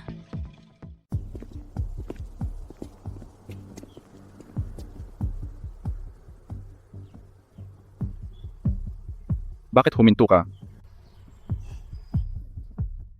Naisip ko lang. Nakalimutan kong itanong kay Mr. De La Rosa.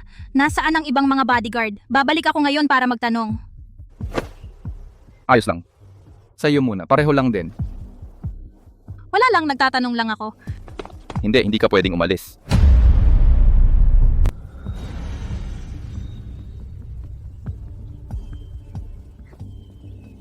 Hindi kayo mga tanod, di ba?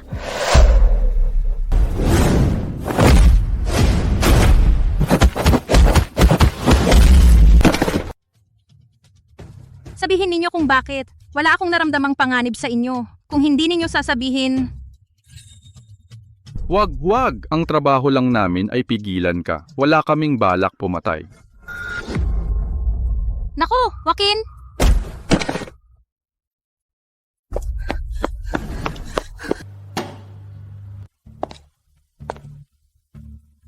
Kapitan Juang, gusto mo ng tsaa?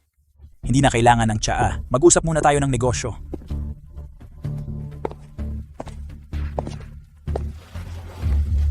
Kapitan Juang, anong nais ninyong itanong? Mr. De La Rosa, hinahangaan kita. Sa pagbuo ng gawa ng langit, isang makasaysayang produktong pang-agham. Pero naisip mo ba na ang ganitong produktong pang-agham na nasa kamay mo, Mr. De La Rosa, ay mapanganib? May kasabihan sa dakilang siya, walang kasalanan ang tao, ang pag-aari ng kayamanan ang may kasalanan. Kapitan Juang, anong ibig mong sabihin? Hindi ba tayo nag-uusap tungkol sa pagkamatay ni Haring Tigre? Yan ang pinag-uusapan ko. Bakit ka sinubukang patayin ni Haring Tigre? Dahil ba sa gawa ng langit? Dahil sa paglulunsad mo, Mr. De La Rosa. Ngayon, kilala na ng lahat ang gawa ng langit. Lahat ay gustong angkinin ito. Mr. De La Rosa, kung ayaw mong maulit ang nangyari kay Haring Tigre, sa tingin ko, ang gawa ng langit ay dapat ipagkatiwala sa atin para maging pinakaligtas. Ano sa tingin mo? Ang ugali at tono ng taong ito ay hindi talaga katulad ng tanod ng bayan. At saka hinding-hindi gagawin ng tanod ng bayan ng ganyan. May punto nga si Kapitan Juang. Kapag nariyan ang tanod ng bayan, tiyak na makakabahagi sila ng malaking bahagi ng panganib para sa akin. Ganito na lang, sa ibang araw, pupunta ako mismo sa himpilan ng tanod para pag-usapan ang bagay na ito. Ano sa palagay mo?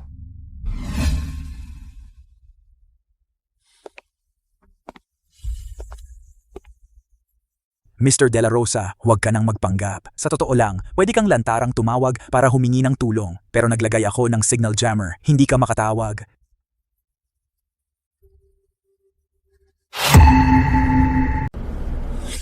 Ikaw. Ano ba talaga ang gusto mong gawin?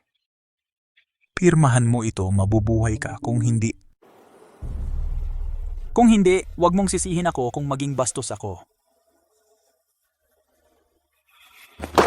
Nagpapanggap kayong tanod ng bayan at nananakit sa liwanag ng araw. Hindi ka ba natatakot sa tanod ng bayan? Ginoong Lu, wanted na talaga ako.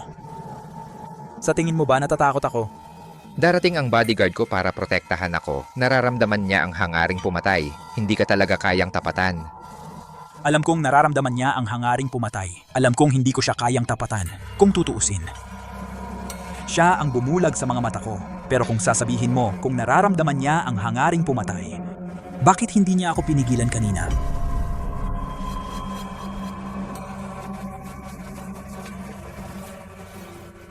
Dahil malaki ang binayaran ko, nagbayad ako ng isang sikat na hypnotist para i-hypnotize ako. Hindi ko intention na patayin ka ngayon. Kundi iligtas ka sa hirap. Ikaw ang sniper noong dati. Si Marco Ramirez ang nagpadala sa'yo. Magkano ang binayaran niya sa iyo? Bibigyan kita ng 10 beses nito. Pera. Ginoong Lu, huwag mong sayangin ang iyong pagod. Itanong ko lang sa'yo. Ang kasunduang ito, pipirmahan mo ba o hindi?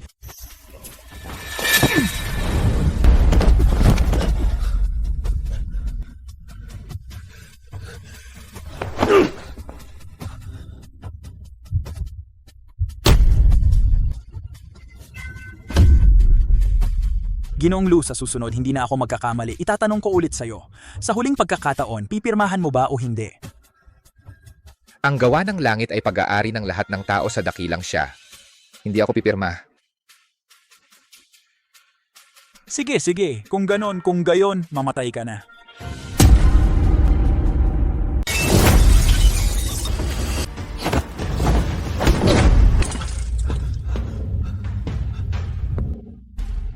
Sabi ko na nga ba itong matuwid na tanod ng bayan? Bakit may mabahong amoy? Ikaw pala. Bakit hindi pa ba sapat ang isang mata mong bulag? At ikaw pa ang kusang pumunta rito para mamatay? Ikaw na naman, babaeng mabaho. Sinira mo ang balak ko. Binabalaan kita. Huwag kang makialam. Siguradong mamamatay si Joaquin. At tiyak na mapapasa akin ang gawa ng langit.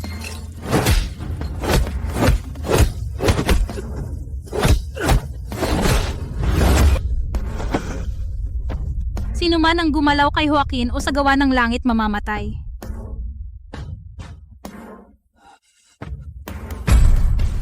Bata ka pa, pero ang yabang mo, isang hamak na bodyguard. Karapat-dapat ka ba? Alam mo ba kung sino ang nasa likod ko?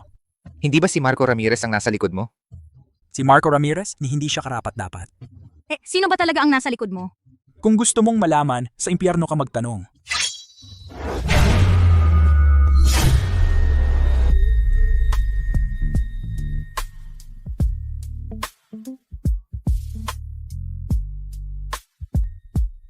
Ayos ka lang ba? Hindi, ayos lang. Lumayo ka. Ingat ka.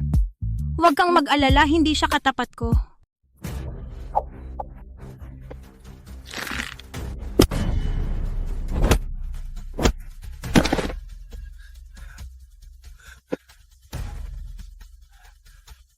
Sabihin mo kung sino talaga ang nasa likod mo. Hindi ko inasahan na ako, ang dating ikasampu sa pandaigdigang talaan ng mga mamamatay tao ang Diyos ng mga sniper. Si Asura ay matatalo sa kamay ng isang walang hiyang dalaga. Nakakapanghinayang talaga. Tigilan mo na ang daldal, sino ba talaga? Gusto mong malaman? Hehe, hindi mo malalaman kung sino ang inaway mo. Joaquin, hindi mo kayang ingatan ang gawa ng langit. Ikaw at ang bodyguard na ito ay mamamatay din. Naghahanap ka ng kamatayan. Teka. Iwanan siyang buhay. Ibigay natin siya sa tanod ng bayan. Tiyak na malalaman natin kung sino ang nasa likod nito. Sige. Imbestigahan. Sa buong buhay mo, hindi mo ito malalaman. Para sa dakilang itim na dragon. Mga alay buhay, hindi ito maaaring gawa ni Marco. Sino kaya? Huwag kang mag-alala, andito ako. Walang makakasakit sa'yo.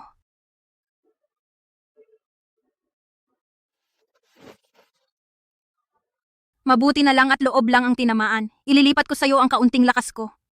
Salamat, Luna, salamat sa pagprotekta mo sa akin. Trabaho ko yan. Presidente. Pasukin mo na siya. Presidente Shen. Presidente Du, ang aking samahan ng itim na dragon ay nagbigay na sa iyo ng malaking suporta. Ngunit ang ipinangako mo sa akin ay hindi mo pa rin nagawa. Paumanhin, Presidente Shen, binigo kita, ngunit hindi ko talaga kasalanan. Ibig sabihin ni Presidente Du ay sinisisi mo ako? Hindi naman. Sa puntong ito, ayaw pa rin ni Presidente Du na ibenta ang mga bahagi ng iyong grupo ng Shengshi. Sa aking samahan ng itim na dragon, ilang araw na lang, at ikaw ay palalayasin na ni Joaquin. Presidente Shen, pakiusap, tulungan mo ako ulit. Presidente Du, ang aking samahan ng itim na dragon ay hindi isang charity. Kung ayaw ni Presidente Du ay maaari nang umalis. Joaquin, ito ang itinulak mo sa akin at saka sa ilang araw hindi na ito sa akin. Sige, ipinapangako ko, Presidente Shen. Huwag kang mag-alala, Presidente Du. Ang aking samahan ng itim na dragon ay hindi ka pababayaan. Ngunit sa ilang araw, ang aking mga bahagi ay maliliquidate. Huwag kang mag-alala, Presidente Du. Mayroon akong profesional na pangkat ng mga abogado. Hindi tayo mananalo, ngunit makakapag-antala tayo ng ilang panahon. At saka, ang grupo ng Shengshi ay hindi pa karapat-dapat na makipaglaban sa aking samahan ng itim na dragon.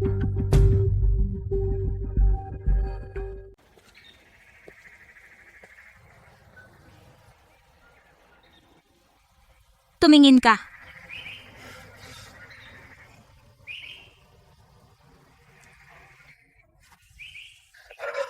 Hindi ko na kaya. Pagod na ako. Ikaw na lalaki, ang hina mo naman. Bumangon ka na! May kanya-kanyang espesyalidad tayo. Hindi ako gaya mo. Hindi na ako makabangon. Hilahin mo ako.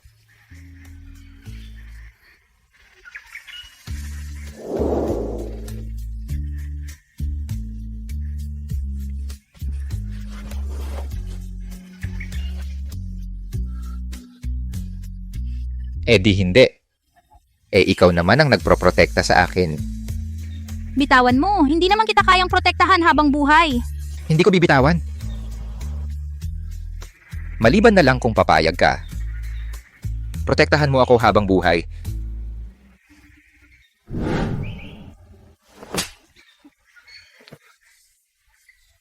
Bakit ka na naman nananakit? Sino bang nagsabing pwede kang mangbastos?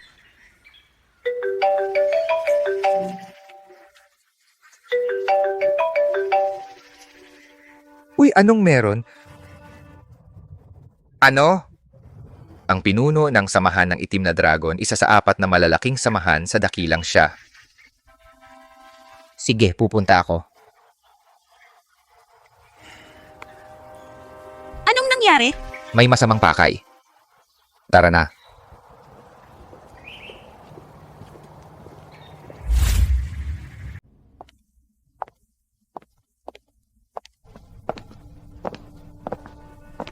Dahil alam mo na masama ang intensyon ng samahan ng itim na dragon, eh di wag na lang pumunta. Samahan ng itim na dragon, isa ito sa 4 na malalaking samahan sa dakilang siya. Sinasaklaw nito ang daan-daang kumpanya at grupo. Isang napakalaking samahan.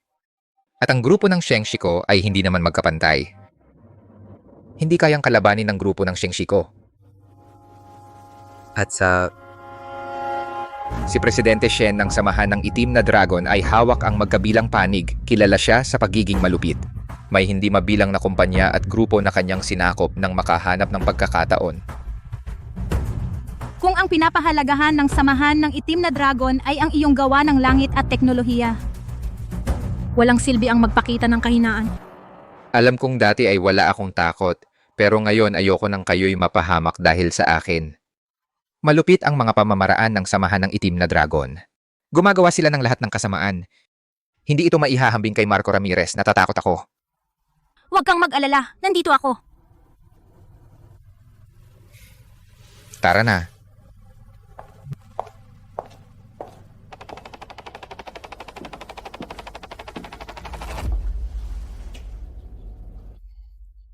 Hindi siya makakapasok. Siya ang personal kong bodyguard. Sabi ni Presidente Shen na ikaw lang ang makakapasok.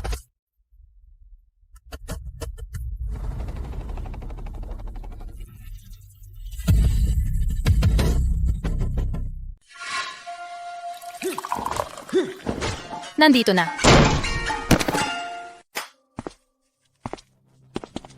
Inimbita ako ni Presidente Shen pero hinadlangan akong pumasok ng mga tauhan niya. Parang hindi ito disente. Mr. Lu, bastos ang mga tauhan ko. Umupo ka.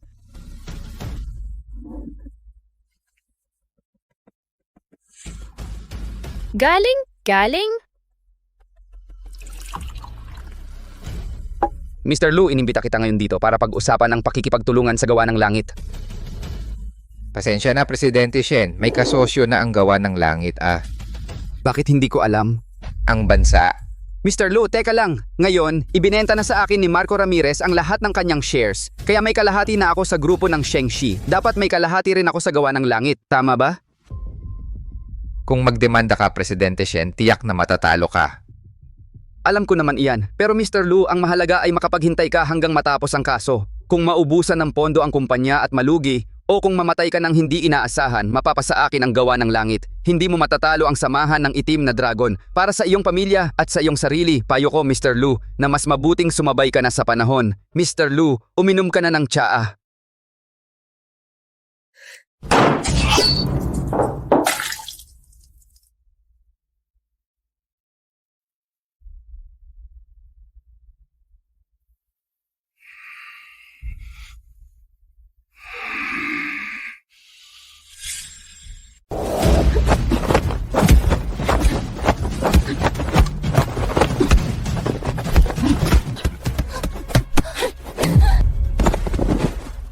Ang galing ng bodyguard ni Boss Miguel.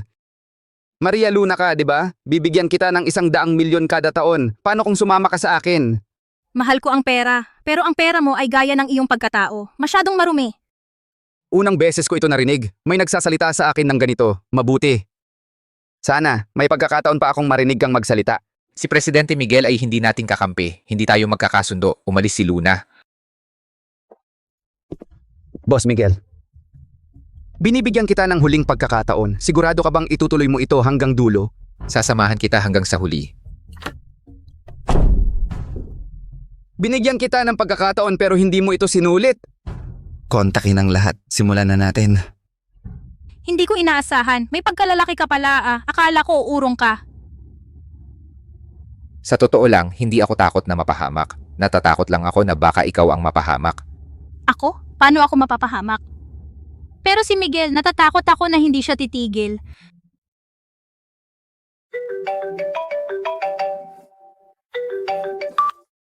Hoy, Ginoo, may masamang balita. Nagkaproblema ang kumpanya bigla.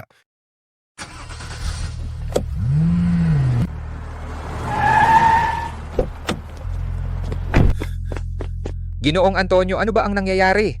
Ginoo, kanina lang lahat ng mga kasosyo ng grupo ay tumangging makipagtulungan. Hindi ba sila natatakot sa paglabag sa kontrata? Sabi nila may magbabayad ng multa para sa kanila. Pwede kang kasuhan ng dahan-dahan, Ginoo. At ang mga pabrika ng kumpanya kanina lang ay biglang lumitaw ang isang grupo ng mga taong hindi kilala. Lahat ng mga kagamitan sa produksyon ay nasira. Labag ito sa batas. Ang mga taong gumawa niyon ay kusang sumuko na sa mga autoridad. Wala talaga tayong magawa sa kanila. At saka, ano pa? Lahat ng mga bangko na pinagkautangan natin sabay-sabay na naniningil ng mga utang ng grupo. Biglang na short sell ang mga stock ng grupo at kalahati sa mga empleyado ay nag-resign. Ang buong grupo ng Shengshi ay talagang magulo na. Samahan ng itim na dragon. Master, ano na ang gagawin natin ngayon? Sa daloy ng pera natin ngayon, wala pang isang araw, ang buong grupo ng Shengshi ay idedeklarang bangkarote. Mr. Lu, pwede ka pa ring magsisi? Talaga namang President Shen ka, ang galing ng paraan mo. Sobra naman sa papuri, Mr. Lu. Mr. Lu, alam mo na siguro ang pipiliin mo. Siyempre, alam ko. Gusto mong makuha ang gawa ng langit. Sa panaginip mo na lang, kahit pamalugi ang grupo ng Shengshi, hindi ko hahayaang makuha mo ang gawa ng langit. Binata, mainit ang ulo mo. Sana, Mr. Lu, makapagsalita ka pa rin ng ganyan pagkatapos ng isang araw. Gusto ko ang tapang ng mga taga-dakilang siya. Mas magiging kasiya siya ang pananakop dahil dito. Master, kahit na ikaw ang nakaimbento ng gawa ng langit, ngunit ang grupo ng Shengshi ang nagbigay ng pondo. Kung talagang malugi ang grupo ng Shengshi. Alam ko, ang mga bahagi ni Marco Ramirez ay hindi pa na-liquidate. Siya ang pangalawang pinakamalaking shareholder. Kung malugi ang grupo ng Shengshi, maglalagay siya ng malaking pondo sa grupo ng Shengshi. Magiging kanya ang grupo ng Shengshi o di kaya magiging pag-aari ng samahan ng itim na dragon. Ibinenta ni Marco Ramirez ang kanyang mga bahagi lahat sa samahan ng itim na dragon. Itong gago. Kaya basta may pera, kaya na ang Shengshi, di ba? Ang 10 milyon na ibinigay mo sa akin noong huli, hindi ko pa ito ginagastos. Ang kakulangan sa pondo ng Shengshi ngayon ay mahigit 10 bilyon. Ang lolo ko ay may mga matandang kaibigan pa. Siguro makakapagpahiram sila ng kaunti. Ayos lang, kahit kaunti, malaking tulong na. Ang card na ito ay galing sa master ko. Hindi ko alam kung magkano ang laman. Nasa loob nito ang 10 milyon na ibinigay mo sa akin. Wala akong ginastos kahit piso. Gamitin mo muna ito. Ito ang itim na card. Ano bang meron sa itim na card? Ang mga bank card ngayon ay iba-iba ang kulay. Normal lang yun, di ba? Meron ngang itim na card, ngunit ang itim na card ng bansa sa buong dakilang siya, 10 lang ang meron. Yung nasa TV, ganun ba? Yung may daan-daang bilyon sa loob? Imposibleng yan. Ang itim na card ng bansa bawat taon hanggang 10 milyon lang ang pumapasok, parang sweldo lang. Ang dami naman, hindi ko inakala mayaman pala ang master ko.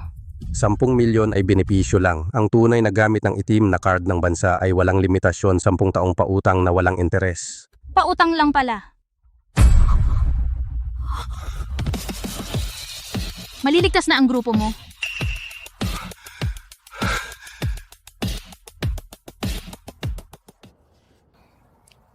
Ibibigay mo talaga sa akin? Hindi ko ibibigay, ipapahiram ko lang. Kailangan mong ibalik sa akin balang araw. Sige, simula ngayon, ang akin ay iyo na. Sa puntong ito, si Joaquin ay malamang na nagdeklara na ng bangkarota. Pasok! Masamang balita, Presidente. Tumahimik.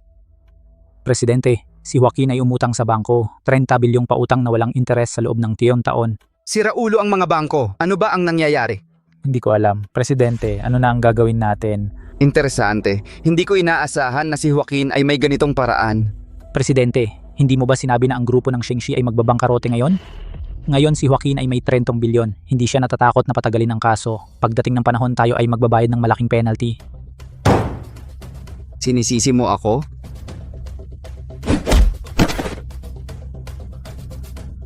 Hindi po. Nagpadala na ako ng tao para harapin ang lolo ni Joaquin. Sa ngayon ay dapat na.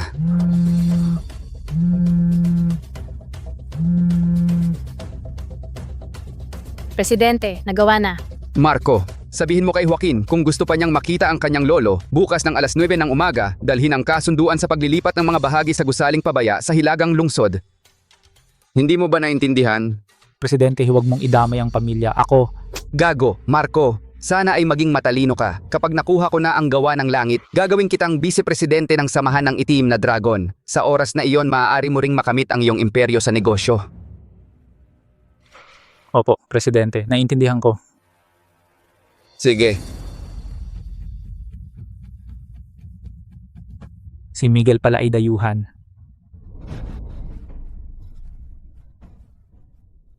Hoy, Joaquin, ako ito, Marco.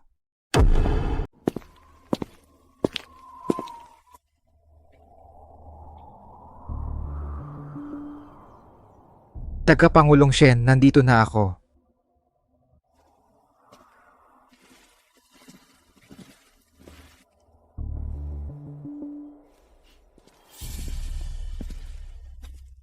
Ginong Joaquin, tagal na nating hindi nagkita. Hindi ko inaasahan na ang pinuno ng samahan ng itim na dragon ay gagamit ng ganitong marumi at mababang mga paraan.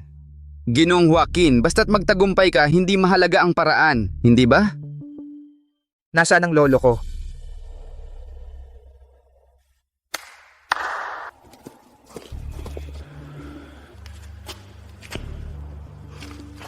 Lolo? Pasensya na, Joaquin. Naging pabigat ako sa'yo. Umalis ka na, huwag mo akong intindihin. Basta't pakasalan mo si Luna balang araw at magkaroon ng apo na lalaki, masisiyahan na ang lolo. Lolo, ngayon pa ba para dyan? Ano bang sinasabi mo? Tumahimik ka, matanda. Marco, subukan mo nga. Tingnan mo kung hindi ko kaya. Lumuhod ka at sabihin mong si Joaquin ay hindi kasing husay ni Marco. Ang pagpapaluhod sa mapagmataas na henyo, hindi ba nakakatuwa?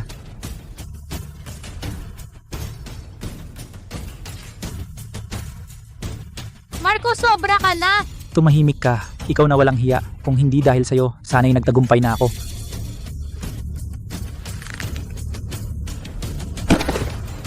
Ako, si Joaquin, ay hindi kasing husay ni Marco.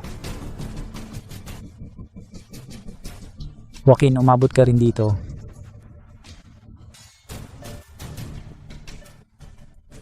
Umalis ka na, matanda. Joaquin, wala akong utang sa'yo. Mamatay ka, walang hiya kang tagahay. Kunin muna ang mga bihag.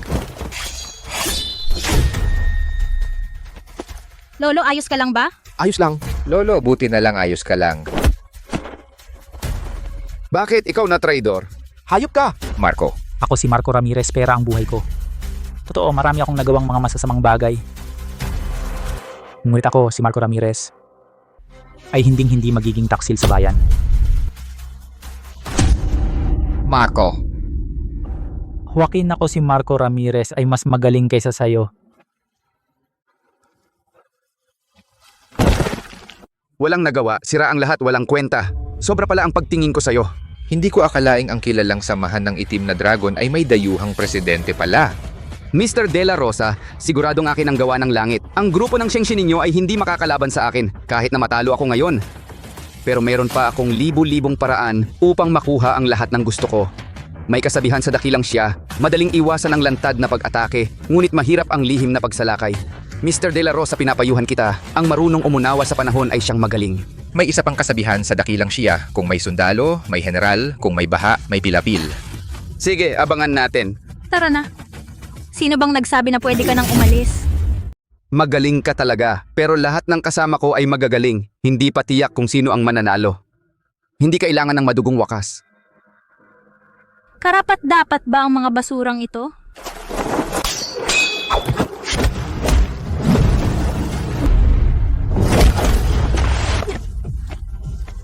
Ikaw na naman, hindi ka pa rin kalaban ko.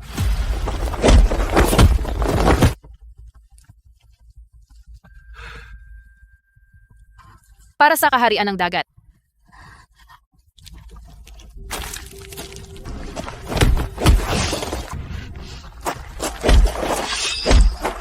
Luna, ano ang nangyayari? Ano bang ininom nila?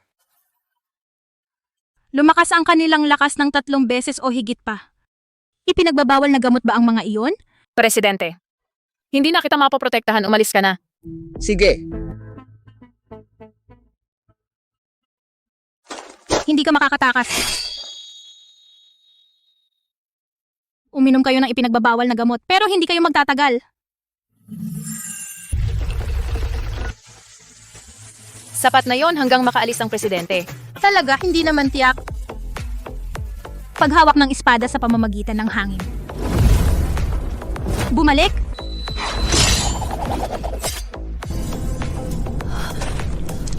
Presidente,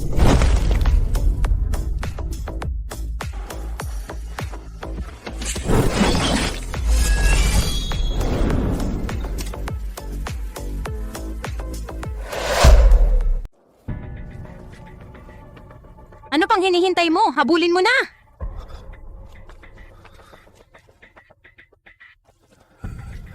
Lolo, dito ka lang muna. Joaquin, si Luna napakabuting babae. Huwag mo siyang palampasin. Kung hindi, hindi ako mamamatay ng payapa.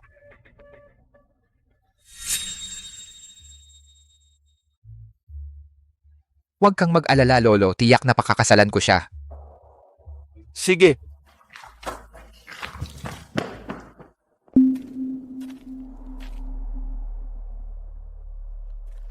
Sabi ko pare, kailangan bang magpakahirap ka ng husto para lang pagtambalin ang dalawang to? Isinapanganib mo pa ang sarili mo. Nandyan naman si Mangli para sumalo. Ang apo kong ito ay mahiyain at hindi pa siya nagkajowa. Kung hindi ako gagamit ng malupit na paraan, paano ko maririnig ang sinabi niya kanina? Sigurado na. Ngayon, sigurado na talaga. Sana matuloy. Para hindi masayang ang ating mga pagsisikap. Pero ang pinagmulan ni Luna, mapait na tadhana, mapait na tadhana.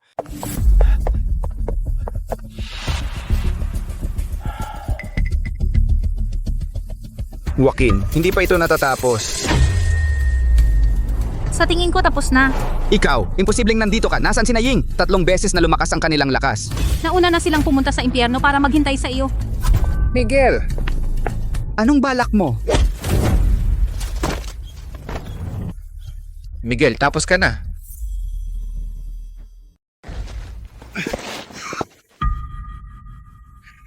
Mukhang talo nga ako. Kaya pala anak ka ni Luhong Joe.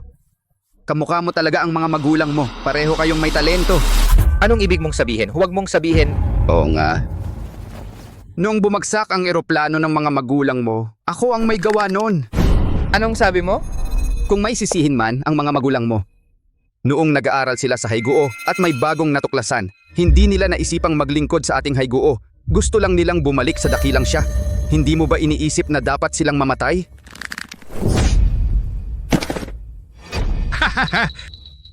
Kasalanan ko rin ang sobrang pagmamalaki. Kung alam ko lang, dapat sana'y pinadala na kita sa impyerno ng mas maaga, samahan mo ang mga magulang mo, hahaha. Papatayin ko ang hayop na ito para sa'yo. Luna, tumigil ka. Miguel, sabihin mo ang totoo. Gusto ko talagang patayin ka ngayon, hayop ka. Para ipaghiganti ang mga magulang ko. Pero masyadong magaan iyan para sa'yo. Ipapadala kita sa tanod ng bayan. Huhukayin ko ang lahat ng sikreto mo. Sa huli, hahatulan ka ng estado bilang isang espiya. Joaquin, minaliit talaga kita. Pero taga-Haiguo ako, na isa akong espiya. May ebidensya ka ba? Ang samahan ng itim na dragon ay may daan-daang negosyo. Maniwala ka man o hindi, kapag ikinulong mo ako, lalabas ako sa susunod na segundo. Wala nga akong ebidensya na ispya ka. Pero may ebidensya ako nakasabwat ka sa pagdukot at pagupa ng mga mamamatay tao. At may ebidensya ako ng isang serye ng mga ilegal na pakikipagsosyo. Ikaw, Gusto mong lumabas sa panaginip na lang? si Marco Ramirez ang walang utang na loob na gago. Miguel Garcia, naniniwala akong mahuhukay ng bansa ang lahat ng sikreto mo. Arestado ka na. Talo na ako. Tuluyan na akong natalo.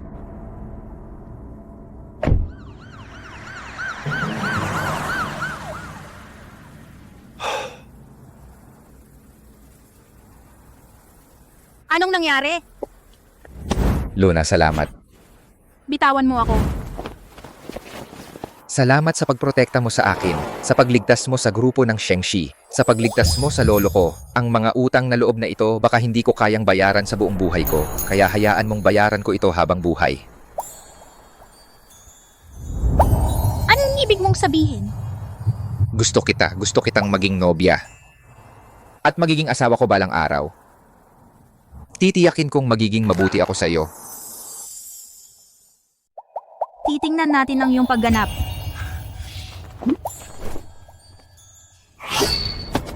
Sino? Anong nangyari? May kalaban pa ba?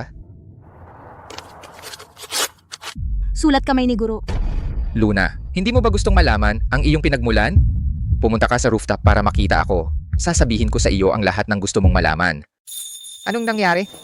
Wala lang, may gagawin ako. Ihatid mo muna si Tito sa ospital. Kita tayo mamaya. Guro. Dumating si Luna. Sigurado ka bang gusto mong malaman? Hindi ka ba magsisisi? Ay, masamang kapalaran. Ang iyong ama, si Shi Chengli, siya ang lehitimong anak ng angkan ng Lisa Silangang. Ang iyong ina, si Yongke Kui, siya ang nag-iisang anak na babae ng angkan ng Kui sa ilog ng. Ang dalawang angkan ay magkaaway ng 1,000 taon. Ngunit hindi inaasahan na ang iyong mga magulang ay lihim na nagsumpaan at lihim kanilang isinilang.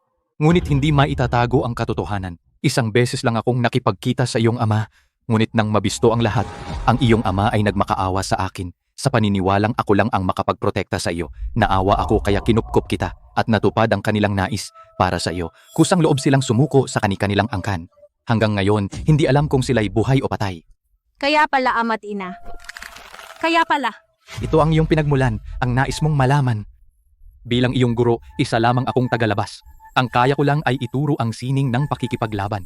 Pagkalipas ng 3 araw, ang angkan ng Kui at Li ay magdaraos ng paligsahan tuwing 10 taon. Kung paano mo ito gagawin, ay nasa iyo na, Hais. Salamat, Guro, sa pag-aalaga at pagtuturo mo. Laging nandito ang guro mo.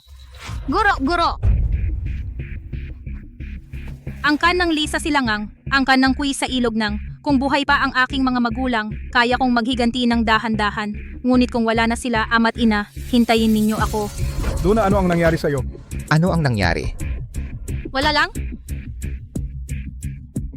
Luna, hindi ko alam kung ano ang nangyari sa'yo at hindi ko alam kung ano ang kaya kong gawin. Ngunit anuman ang mangyari, nandito ako sa tabi mo, sasamahan kita, protektahan kita. Sige, pasensya. Luna, nagluto ako ng almusal para sa'yo. Lumabas ka, tikman mo, Luna.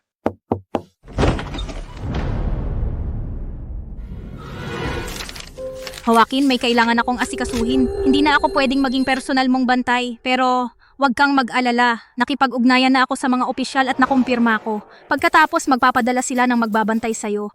Pwede mong ituloy ang mga pangarap mo ng walang alalahanin. Kailangan ko na rin gawin ang aking mga gawain. Kung magiging maayos ang lahat, babalik ako. Ikaw rin ang aking pangarap. Lolo, alam ko. Ikaw ang nagpadala kay Luna, di ba? Tiyak na alam mo kung ano ang nangyari sa kanya. Ano ang gusto niyang gawin? Sabihin mo sa akin. Ayaw mo ring mawala ang iyong manugang, di ba? Natatakot kang madamay ako? Pero maraming beses mo na akong pinrotektahan. Ngayon, ako naman ang bahalang magprotekta sa iyo. Amo. Mayordomo, sumama ka sa akin sa himpilan ng militar. May ipagpapalit ako sa kanila. Amo ang himpilan ng militar? Opo, naintindihan ko, Amo. Angkan ng Lee sa silangan, angkan ng Kui sa ilog, isang grupo ng mga matigas ang ulo at lipas na. Kung ligtas si Luna, ang utang na ito, dahan-dahan kong sisingilin sa'yo. Ngunit kung mapahamak si Luna, Ang kanang Lee sa silangan, ang kanang Kui sa ilog, opisyal nang magsisimula ang 10 taong malaking paligsahan. Ako na. Ako na. Nanay, tatay. Si Luna ay narito para iligtas kayo. Tatay, nanay. Si Luna na ang magliligtas sa inyo. Sino ka? Saan ka galing? Ngayon ang laban ng pamilya Lee at pamilya Kui na ginagawa tuwing 10 taon. Kung may kailangan ka, bumalik ka sa Makalawa.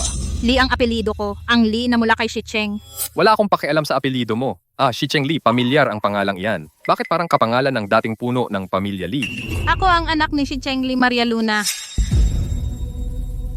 Ano? Ikaw ang itinakwil?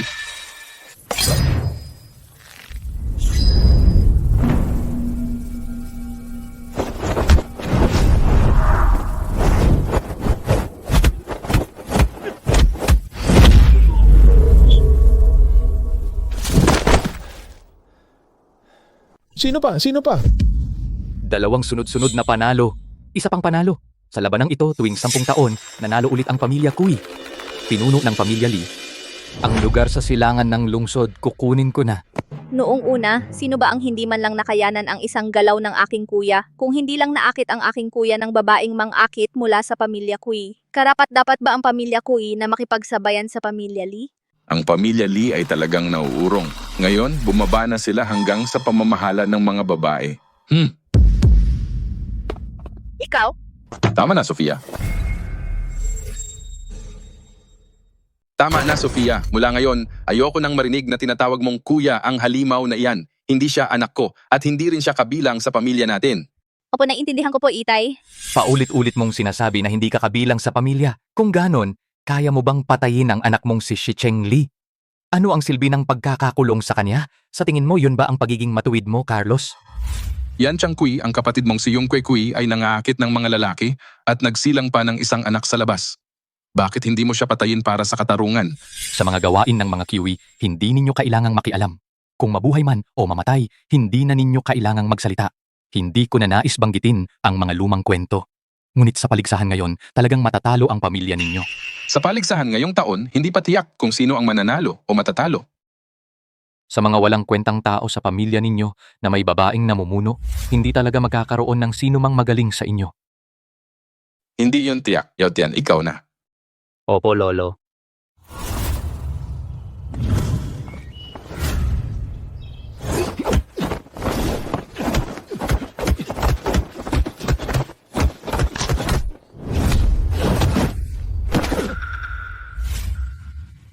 Ang mga Kui, sa tingin ko, ganyan lang pala kayo.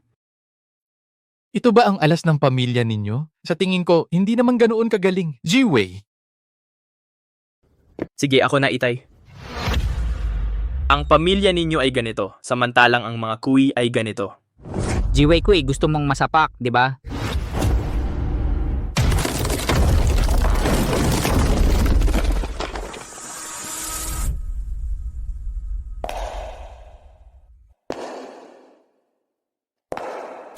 Sino ba ang bastos na ito? Sino ka para guluhin ang pamilya de la Cruz? Sino ka para guluhin ang pamilya Kui?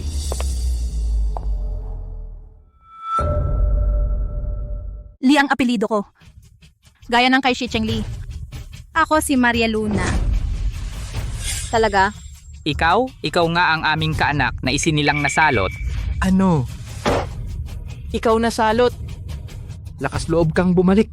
Ngayon ayoko nang makipagtalo pa sa inyo. Naparito ako para lang sunduin ang mga magulang ko. Nasaan ang mga magulang ko?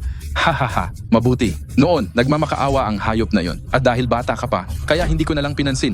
Ngunit ngayon, hindi ko inaasahan, lalakas loob kang pumunta rito para lumaban. Mga tao, dakpin ninyo ang salot na ito.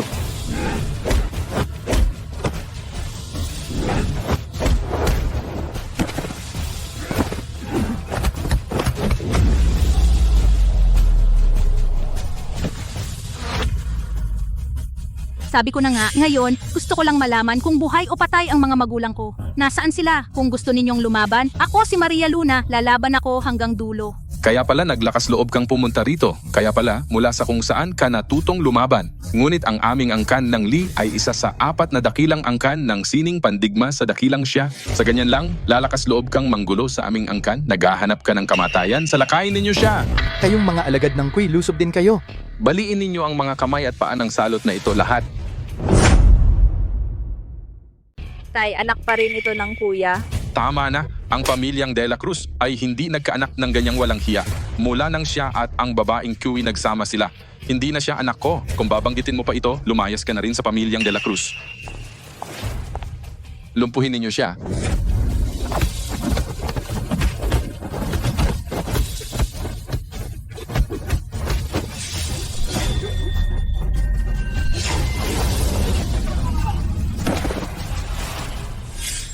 Itutuloy pa ba? Ang anak ni kuya, napakalakas pala niya. Ang dami ninyo. Kahit isang batang babae hindi ninyo kayang talunin. Chiwei, ikaw na.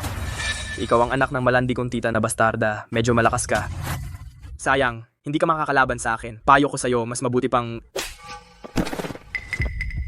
Lalaban ka rin ba? Ate, ikaw na po.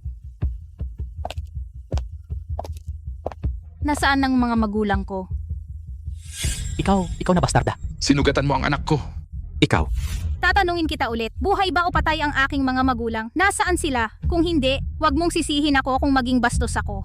Hayop ka, pangahas kang banggitin ang pangalan ko. Ako ang lolo mo. Maglalakas loob ka bang saktan ako?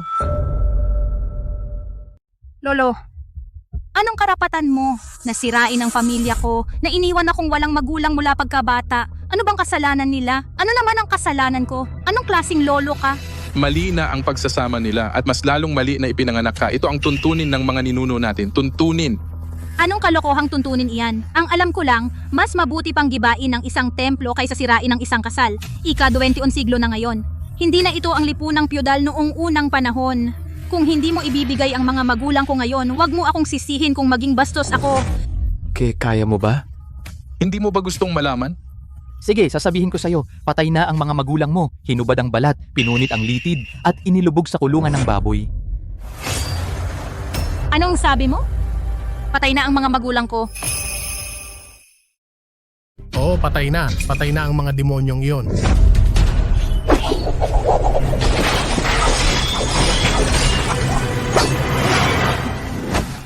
Paghawak ng espada sa pamamagitan ng hangin ito ang maalamat na antas ng Diyos ng espada. Paano mo nagawa?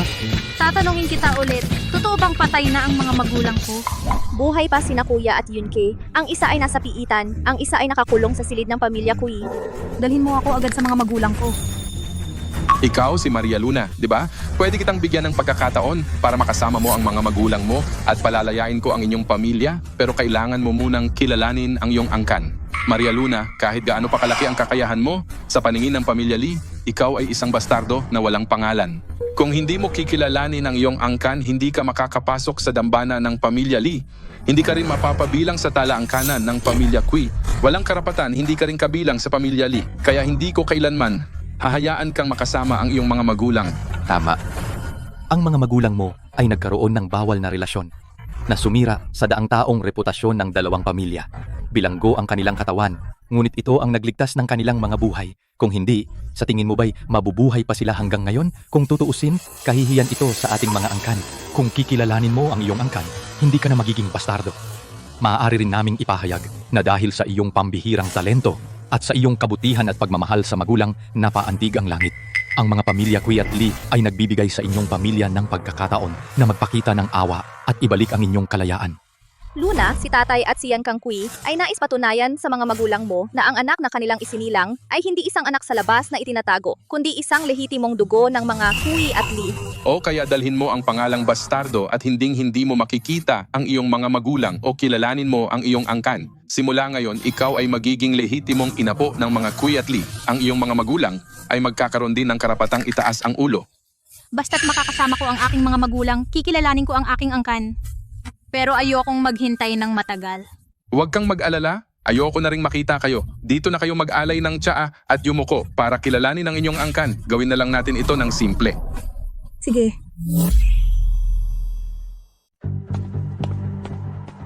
Ihay ng tsa. Ano, pagkilala sa angkan, hindi mo man lang matawag na lolo? Sana tuparin ninyo ang pangako ninyo. Lolo, uminom po kayo ng tsaa. Yan naman ang tama.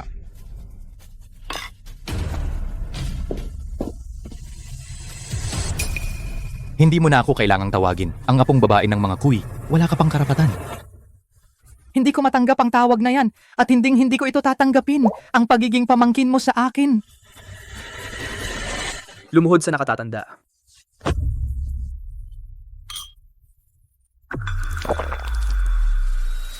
Ngayon, pwede na bang makita ko ang mga magulang ko? Bastarda, gusto mo pa bang makita ang mga magulang mo? Panaginip. Anong ibig mong sabihin? Babaliin mo ba ang iyong pangako? Anong nangyayari? Ang lakas ko. Nanghihina ba ang buong katawan mo? Kumusta? Ang walang kulay at walang amoy na ito ng pamilya Kui. Kumusta ang lasa ng lason ng pagkawala ng lakas? Tatay, ikaw naglagay kayo ng lason. Hindi maaari. Sa aking panloob na lakas, imposibleng may lason na makakasakit sa akin. Ang lason ng pagkawala ng lakas ng mga Kui. Hindi to lason. Sa mga ordinaryong tao at sa mga may mahinang lakas. Hindi lang walang silbi, kundi nakakapagpalakas pa. Pero sa tulad mong malakas ang panloob na lakas, ay mawawalan ng lakas sa isang iglap. Kaya nanghihina ang mga kamay at paa. Dahil isa ka lang anak sa labas, gusto mo pa bang yumuko ang pamilya Lee? Hindi ko inakala na ang anak sa labas na iyon ay may ganyang lakas ngayon. Lolo, paano siya parurusahan? Hindi ba siya umaasa sa galing niya sa martial arts? Kaya naman siya mayabang? Kung ganoon, putulin ang mga litid ng kanyang mga kamay at paa, kandaduhan ang kanyang mga balikat para habang buhay siyang nasa ilalim ng bantay ng pamilya Lee na mamumuhay ng kaawa-awa na may dalang puot parang pulubi. Tama nga, siya ang kahihiyan ng pamilya Kui at Lee. At itong hamak na anak sa labas ay naglalakas loob na kumahol sa harap natin. Hindi tay, apo mo siya. Paano mo nagawa ang ganoong kalupitan? Inay, huwag nang dahil sa isang anak sa labas ang magpainit ng ulo ni Lolo. Pasensya na, kasalanan ko ito. Kung hindi kita kinumbinsi, hindi sana nangyari ito. Pasensya na. Tama na, kahihiyan ka, dalhin siya sa labas. Pasensya na, inay at tatay. Hindi ko kayo nailigtas. Guro, nabigo si Luna at si Joaquin. Baka hindi na kita maprotektahan. Hindi. May masamang balita, Gino. Sino ang may tapang na gumalaw sa babae ko?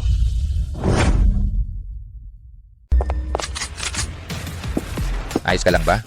Naisahan nila ako at nilagyan ng gamot. Wala akong lakas sa ngayon. Bakit ka nandito? Sila? Siyempre, para protektahan ang babae ko. Tungkol sa kanila, sila ay kapalit ng aking pananaliksik at ng pagsali sa pambansang akademya ng Agham. Pero hindi ko rin inaasahang magiging ganoon kadali. Sino ka? Ano ang gusto ninyo? Alam nyo ba kung sino ako? Ikaw... Babae ko si Luna. Kung gusto mong mabuhay, sabihin mo kung nasaan ang mga magulang niya. Hindi ako katulad ni Luna. Kaya ko talagang pumatay. Lolo, iligtas mo ako! Tay, ayoko pang mamatay.